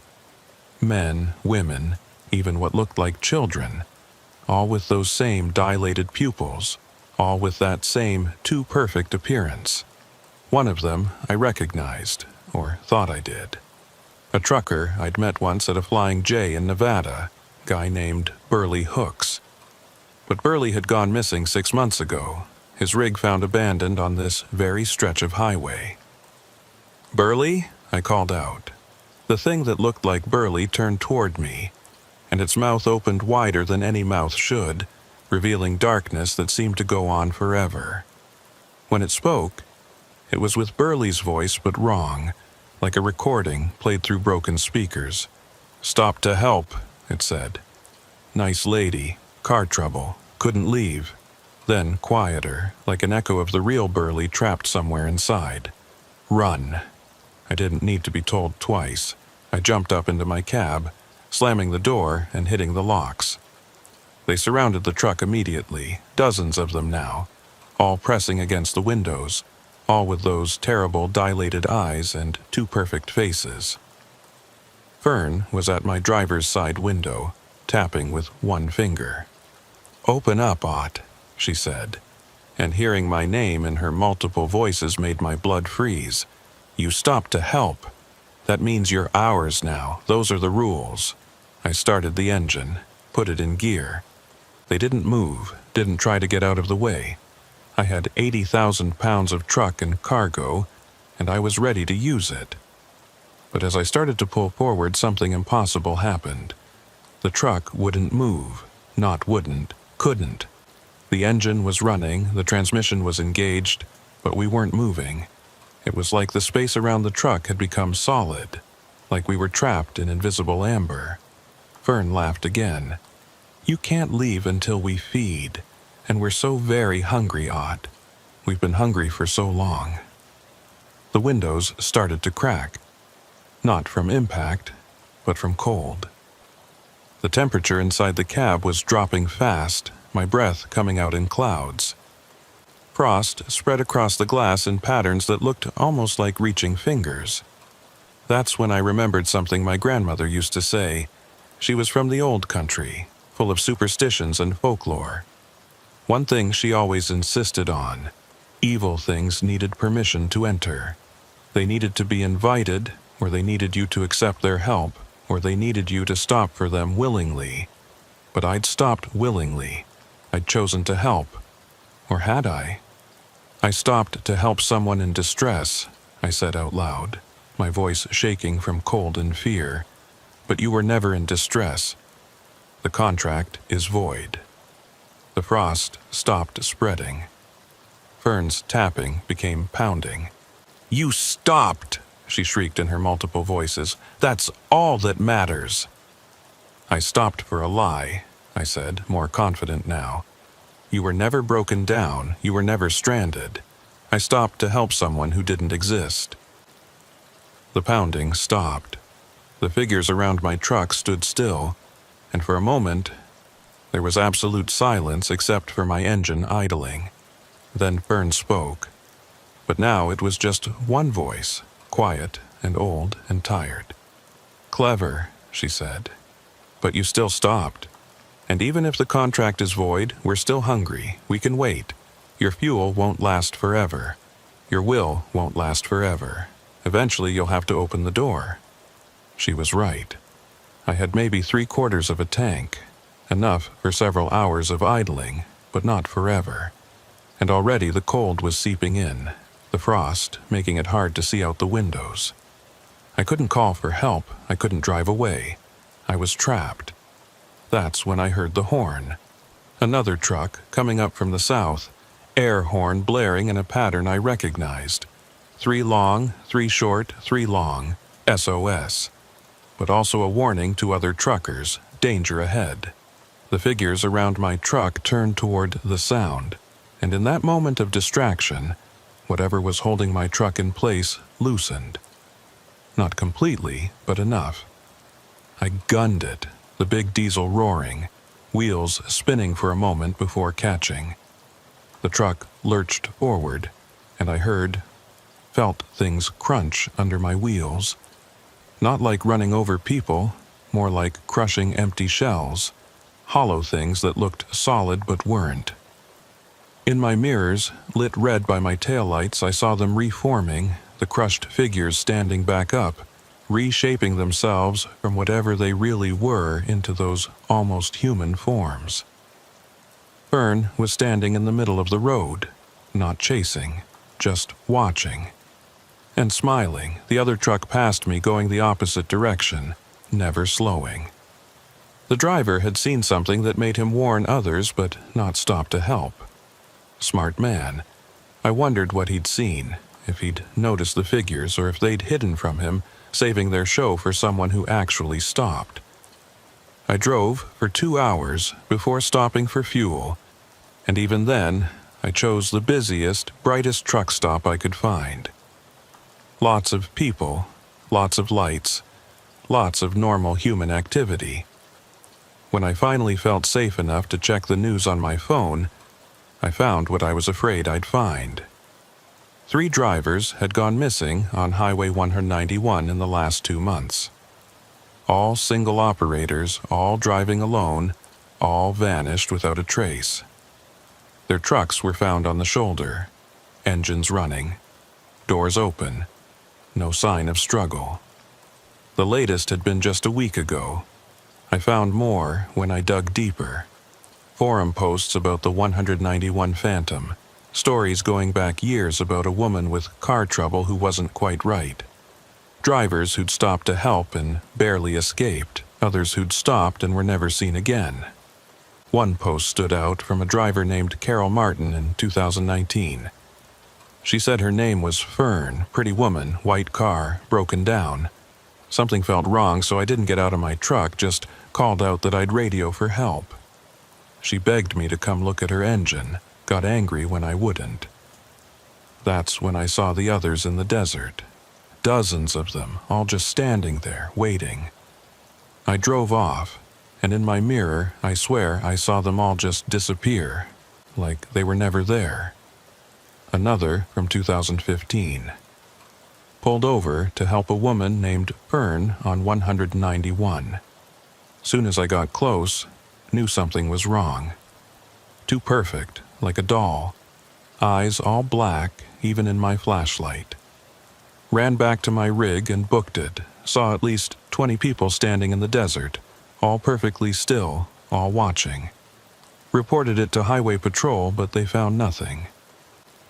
The oldest post I could find was from 2008, barely coherent, from someone claiming to be Burley Hooks. They're not people. They're something else. They feed on help, on kindness, on the act of stopping. Once you stop for them willingly, you belong to them. I stopped. I couldn't leave. I'm still here. We're all still here. Don't stop on 191. Please don't stop.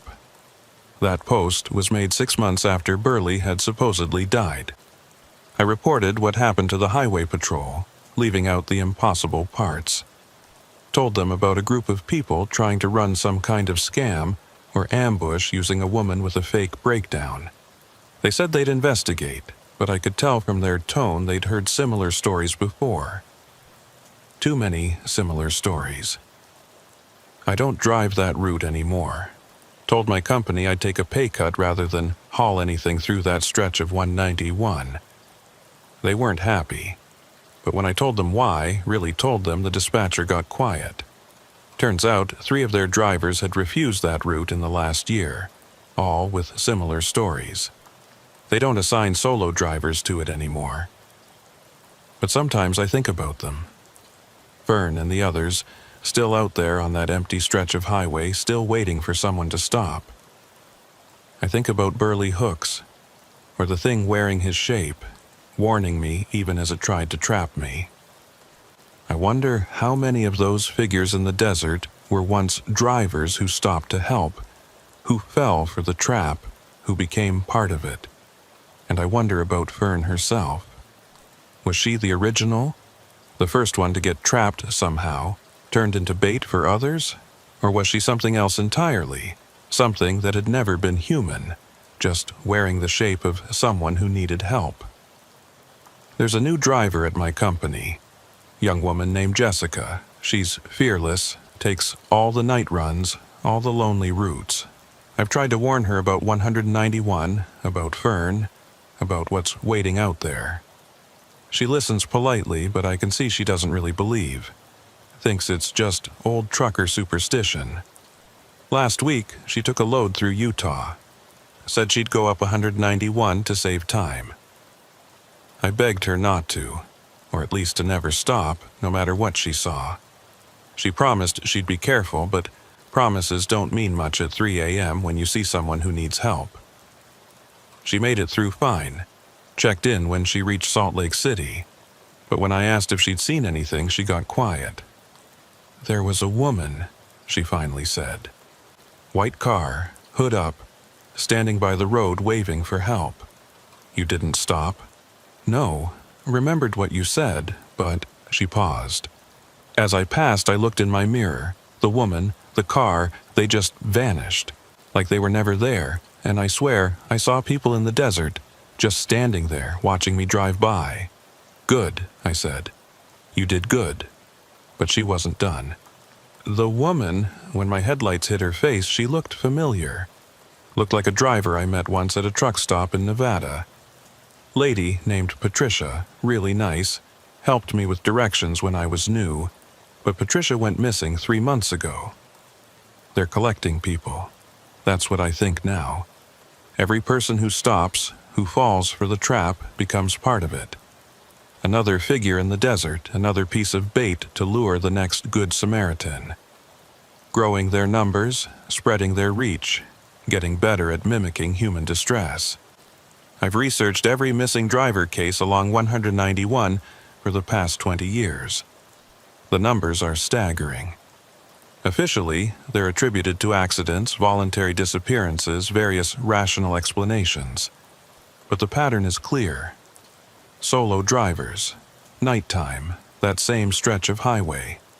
And in many cases, the last reported sighting was of them stopping to help someone. The thing that haunts me most is the hunger Fern mentioned. What do they feed on? Is it the act of helping itself? Some kind of energy released when someone chooses kindness? Or is it something more physical, more horrible? The fact that bodies are never found suggests something worse than simple death. I've thought about going back during daylight, with others, with cameras, with weapons. Try to document them, prove they exist, warn others with evidence. But every time I consider it, I remember the cold, the way space itself seemed to freeze around my truck. Whatever they are, they're not bound by the normal rules. Confronting them might just add more figures to their collection in the desert. So I do what I can. I warn other drivers. I share my story at truck stops, on forums, anywhere truckers gather. Some believe, some don't. But if even one driver remembers my warning when they see Fern standing by her white car at 3 a.m., if even one keeps driving instead of stopping, then it's worth sounding crazy. The road is dangerous enough with normal hazards, weather, mechanical failures, other drivers.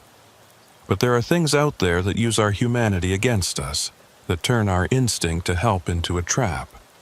Things that wait in the dark places between towns, patient and hungry and growing in number. Highway 191 through Utah has one of those things. Fern Knotts, who may never have been Fern Knotts at all, stands by her white car every night, waiting for someone to stop and help. And when someone does, they join the collection in the desert. Another piece of bait, another lost soul who stopped to help and became something else. I still help people when I can, but now I'm careful. I watch for signs of wrongness, pupils that don't contract, movements that are too smooth. perfection that feels manufactured.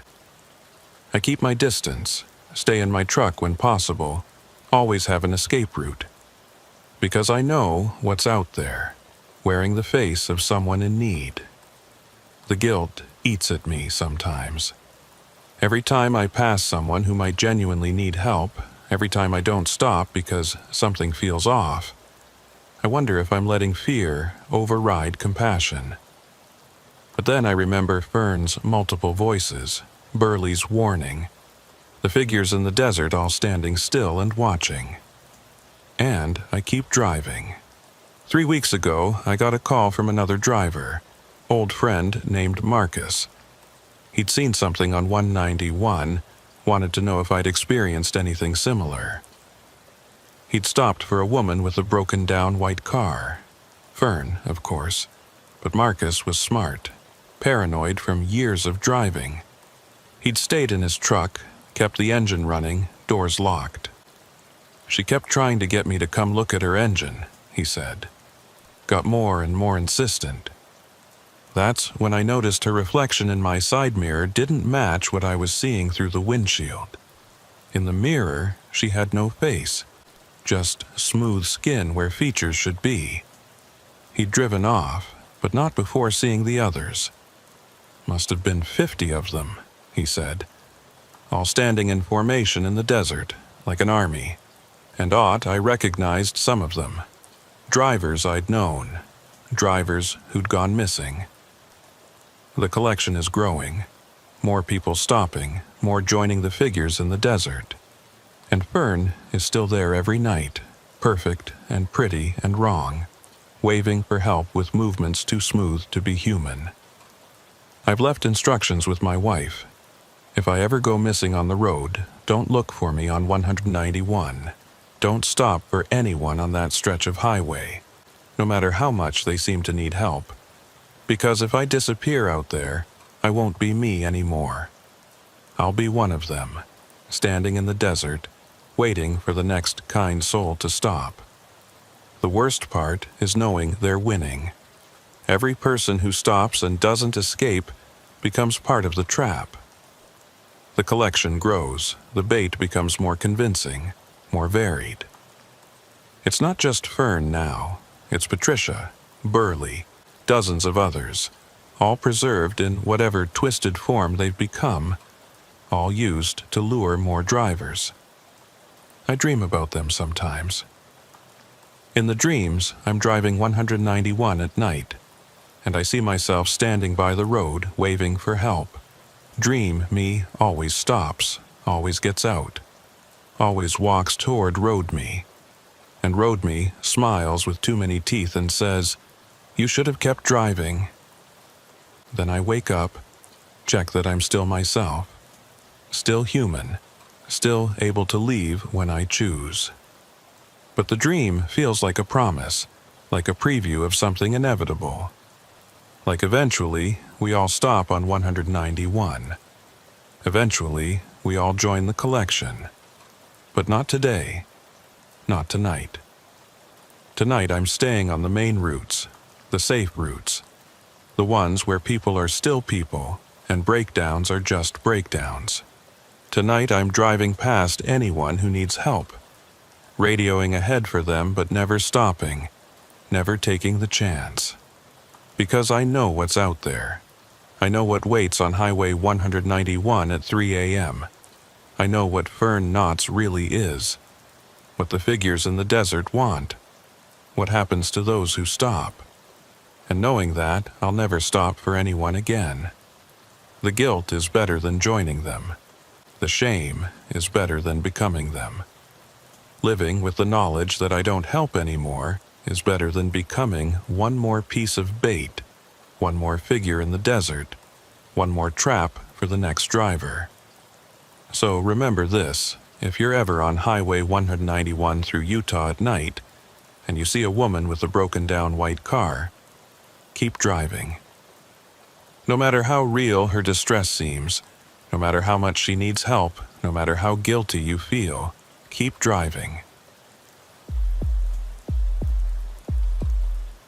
I've been hauling freight for 19 years. And I've delivered to every kind of facility you can imagine.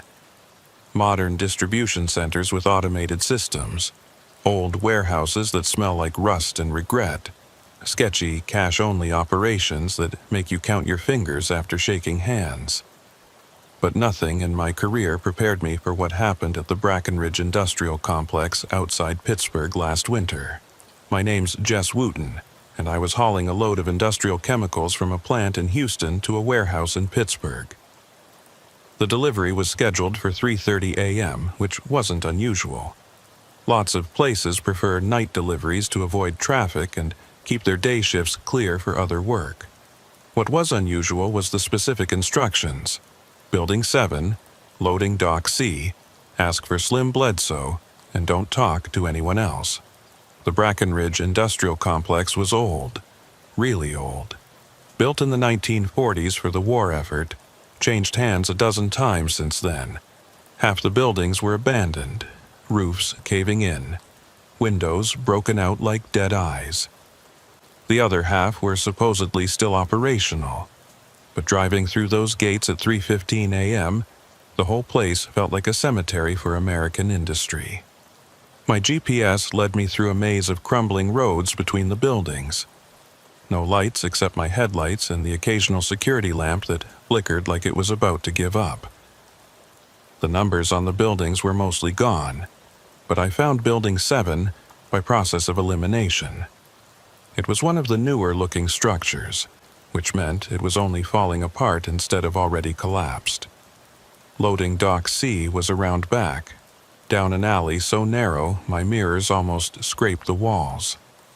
There were 4 dock doors, but only C had a light on above it, a single yellow bulb that made everything look sick. I backed up to the dock, set my brakes, and killed the engine. The silence hit me immediately. You get used to background noise in industrial areas, ventilation systems, generators, the distant beep of forklifts. But this place was tomb quiet. Even my own breathing seemed too loud. I climbed out and walked to the dock door. There was a button labeled Ring for Service that looked like it hadn't been cleaned since Kennedy was president. I pressed it and heard a buzz somewhere deep in the building, echoing like I'd woken something up. For about 30 seconds, nothing happened. Then I heard footsteps, but they were wrong. Too heavy, too rhythmic, like someone was deliberately stomping in time to a beat only they could hear. The dock door started rolling up, groaning and squealing like it was in pain.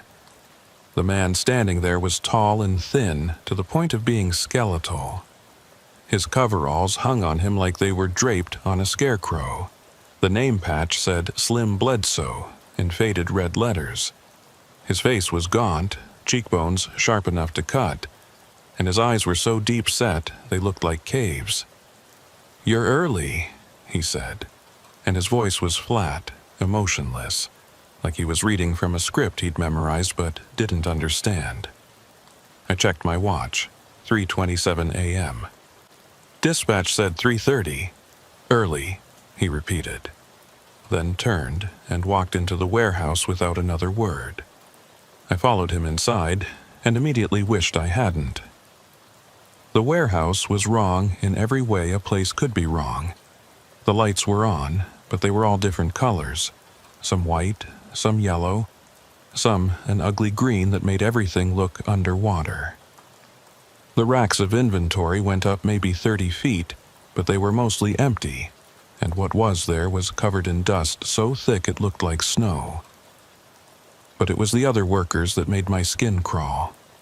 There were maybe a dozen of them, all in the same faded coveralls, all moving with that same mechanical rhythm. Loading boxes, driving forklifts, walking from point A to point B. But all of it was wrong. They moved in patterns, repetitive loops, like those old video games where the background characters just do the same thing over and over. One guy was loading boxes onto a pallet. He'd pick up a box, place it on the pallet, turn around to get another box, but there were no more boxes. So he'd mime picking up a box, place the invisible box on the pallet, turn around, and do it again. He'd been at it long enough that there were worn spots on the floor where he pivoted. Another worker was driving a forklift in a perfect figure-8 pattern, over and over, not carrying anything, not going anywhere, just driving that same route like a toy on a track. The forklift's tires had worn grooves in the concrete from countless repetitions. "Your paperwork," Slim Bledsoe said, holding out his hand. I handed him the bill of lading, trying not to stare at the worker closest to us who was sweeping the same 3-foot square of floor over and over, the broom bristles long since worn away to nothing. Slim looked at the paperwork, but his eyes weren't moving, weren't reading. He was just holding it, staring at it for exactly 30 seconds. I know, because I counted. Then he handed it back. "Bay 7, he said, pointing to a dock door on the far side of the warehouse. "Back in. We'll unload." I wanted to leave right then. Every instinct I had was screaming that something was deeply wrong here. But I had a job to do, a load to deliver, and I dealt with weird warehouse crews before. Maybe it was drugs. Maybe it was some kind of mental health facility work program. Maybe they were just very, very strange people working the night shift. I went back to my truck, started it up, and maneuvered around to Bay 7. As I was backing in, I saw something in my mirror that made me stop. One of the workers, a heavy-set man in those same coveralls, was standing perfectly still in the middle of the lot, facing my truck. Just standing there, arms at his sides, not moving at all. I finished backing in, set the brakes, and got out to open my trailer doors. The heavy-set man was gone, vanished in the few seconds I'd looked away, but there were wet footprints on the concrete where he'd been standing, even though it hadn't rained in days. When I opened the trailer, Slim was right there, too close, like he'd materialized out of nowhere. Behind him were 4 other workers, all standing in a perfect line, all with that same vacant expression. "We'll handle the unloading," Slim said. "You wait in the office." He pointed to a door marked "Office" in peeling letters. I didn't want to go in there, didn't want to turn my back on these people. But refusing would mean explaining why, and what would I say? That they were creepy? That they moved wrong? That the whole place felt like a trap about to spring? The office was small, maybe 10 by 10, with a desk, 2 chairs, and a coffee maker that looked like it hadn't been used since the Reagan administration. The walls were covered with safety posters from the 1960s, all faded and water-stained. There was a window that looked out into the warehouse, and through it, I could watch them unload my trailer. They worked in perfect synchronization, but wrong. They'd all reach for boxes at the exact same moment, all lift at the exact same moment, all turn at the exact same moment. Like they were all puppets controlled by the same hand, and they were too strong. Those chemical drums weighed 300 pounds each, but they were lifting them like they were empty, one-handed, casual. That's when I noticed the calendar on the wall. It was turned to December 1987, 35 years ago, but there were fresh marks on it, X's marking off days, stopping on December 15th. I looked closer at the safety posters. In one of them, a group of workers stood around a forklift, demonstrating proper lifting technique. One of those workers looked exactly like Slim Bledsoe. Not similar. Exactly the same. But the poster was from 1963. My phone buzzed. A text from dispatch. "Delivery confirmed at Brackenridge? GPS shows you've been there for 20 minutes. I typed back, "Still unloading, something weird here." The response was immediate. "Brackenridge closed in 1987. Where are you?" My blood turned to ice. I looked out the window again. The workers were still unloading, but now I could see it clearly. They weren't just moving in sync, they were flickering, like a film with frames missing. One moment they'd be at the truck, the next at the storage racks with no movement in between. I tried to call dispatch, but my phone was dead. Not low battery, dead. The screen wouldn't even turn on. The door to the office opened and a new person walked in. He was wearing a security uniform, badge reading Lloyd Yates, and he looked more normal than the others, more present, more aware. But his uniform was decades out of date, and there was something about his eyes that made me step back.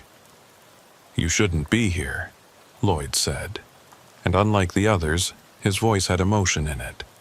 Fear. "The building's been closed since the accident." "What accident?" "December 15th, 1907, he said, glancing at the calendar. "Chemical spill. Killed everyone on the night shift. 13 workers. They sealed the building for 3 months, then reopened, but..." He trailed off, looking through the window at the workers. "They came back, kept working. Every night, 3:30 a.m., they come back and do their shifts." "That's impossible." "Is it?" He gestured at the warehouse. "You've been watching them. You know they're not right. They're stuck, repeating the same shift over and over. And anyone who stays too long gets stuck too." I moved toward the door, but Lloyd stepped in front of it. "It's too late," he said, and I could see through him now, could see he was fading, becoming translucent. "You've been here too long. You're part of the pattern now." I pushed past him, through him, and ran into the warehouse. The workers had finished unloading my truck, but they weren't dispersing. They were all standing in a circle around Bay 7, facing inward, waiting. "Time for shift change," Slim Bledsoe said, but his voice came from everywhere, echoing off the walls. "You're the new hire, Jess. Welcome to the night shift." The lights started flickering, strobing between different colors, and in those flashes, I saw the truth. The warehouse was empty, had been for decades.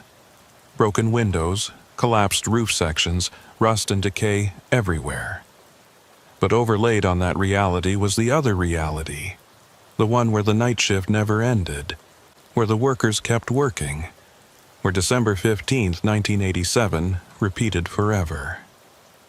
And I was caught between them. I ran for my truck, but it flickered too. One moment it was there, my 2019 Freightliner.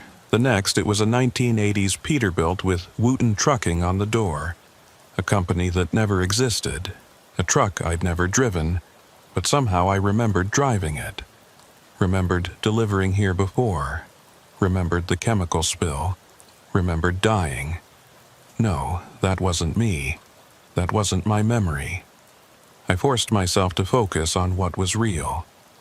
My name is Jess Wooten. The year is 2023. I'm alive. I'm not part of this.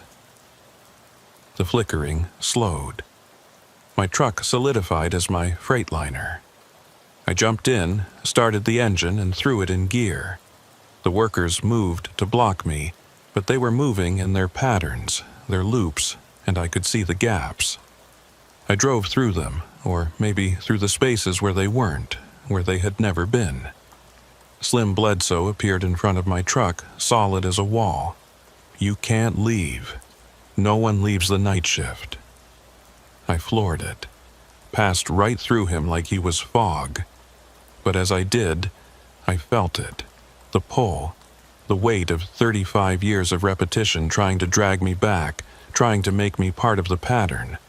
I could feel memories that weren't mine, working here, dying here, coming back here, over and over and over.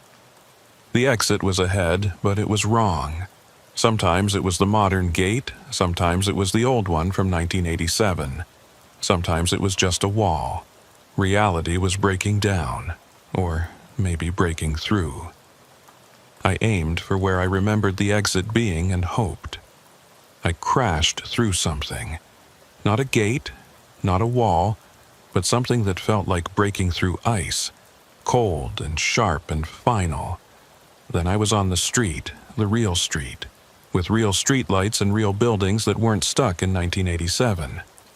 I drove for 5 miles before I dared to stop, pulling into a 24-hour gas station that was bright and modern and full of normal people doing normal things. I called dispatch, told them the delivery was complete, left out the impossible parts. But when I checked the paperwork, the bill of lading had changed. The delivery address wasn't the Brackenridge Industrial Complex. It was a modern distribution center on the other side of Pittsburgh. The signature on the receiving form wasn't Slim Bledsoe. It was someone named Mark Johnson, time-stamped 3:47 a.m. My phone had no record of the text exchange about Brackenridge being closed. My GPS history showed me driving straight to the distribution center, no detour to any abandoned industrial complex. But I knew what happened. I knew where I'd been. I researched Brackenridge when I got home. It was real. Had been closed since December 15, 1987, when a chemical spill killed 13 night shift workers. The building was demolished in '94. There's a shopping center there now. I found the list of victims. Slim Bledsoe, foreman. Lloyd Yates, security. 11 others, all names I'd seen on coveralls in that impossible warehouse. I found one more thing. A newspaper article from 1988 about truckers reporting strange lights and sounds from the abandoned Brackenridge complex. Some claimed they'd made deliveries there months after it closed. Others said they'd seen workers through the broken windows, still loading and unloading trucks that weren't there. The article treated it as an urban legend, a ghost story truckers told each other. But at the bottom, there was a quote from a driver named William Jessup. I delivered there in January. Slim Bledsoe signed for it. I don't care that he's supposed to be dead. He signed for it, and the load was gone from my truck. You explain that. William Jessup disappeared 3 months after that article was published. His truck was found on the side of the road, engine running, doors locked from the inside. No sign of him. I don't drive through Pittsburgh anymore. I take the long way around, add hours to my route, eat the extra fuel costs. The company doesn't like it, but they don't push it either. Too many drivers have issues with Pittsburgh, they say. Too many stories about deliveries to places that don't exist. But sometimes, late at night when I'm driving past cities with old industrial districts, I see them. Flickers of light in abandoned buildings. Shadows moving in patterns behind broken windows. Workers still working shifts that ended decades ago.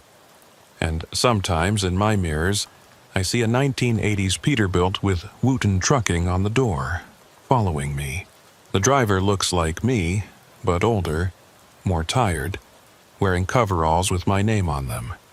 He follows for a few miles, then takes an exit that doesn't exist, heading to a warehouse that was demolished 30 years ago. I think that's the me that didn't escape.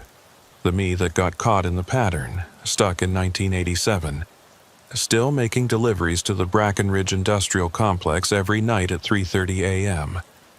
Still part of Slim Bledsoe's crew.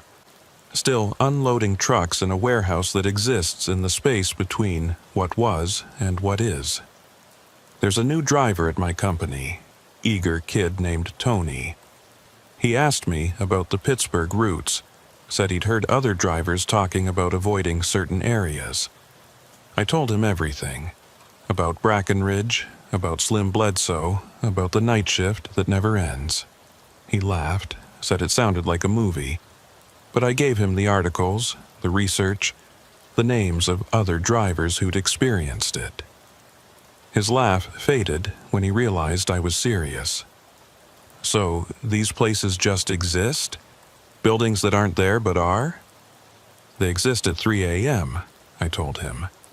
When reality is thin and the past bleeds through, they exist for drivers who are alone, tired, following GPS coordinates that shouldn't work but do. He promised to be careful, to stick to the modern facilities, to never deliver to anywhere that felt wrong. But promises don't mean much when your dispatcher sends you to an address that doesn't exist, when your GPS leads you to an abandoned industrial complex when Slim Bledsoe is waiting at loading dock C. I check the news sometimes looking for missing drivers in Pittsburgh. There are more than there should be. Trucks found abandoned, drivers vanished, no explanation. I wonder how many of them made deliveries to Brackenridge. How many of them met Slim Bledsoe? How many of them are still there, stuck in December 1907, working the night shift that never ends?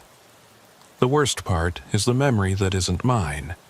The memory of dying in that chemical spill, of breathing in fumes that burned like acid, of falling to the warehouse floor as everything went dark. And then the memory of standing back up, of going back to work, of loading and unloading trucks while dead, while gone, while caught between. That memory feels more real every day. Like it's not a memory of something that happened to someone else, but something that's going to happen to me. Like maybe I didn't escape at all. Maybe I'm still there, in that warehouse, and this is just the dream I'm having while I work, while I repeat the pattern, while Slim Bledsoe watches with his cave-deep eyes.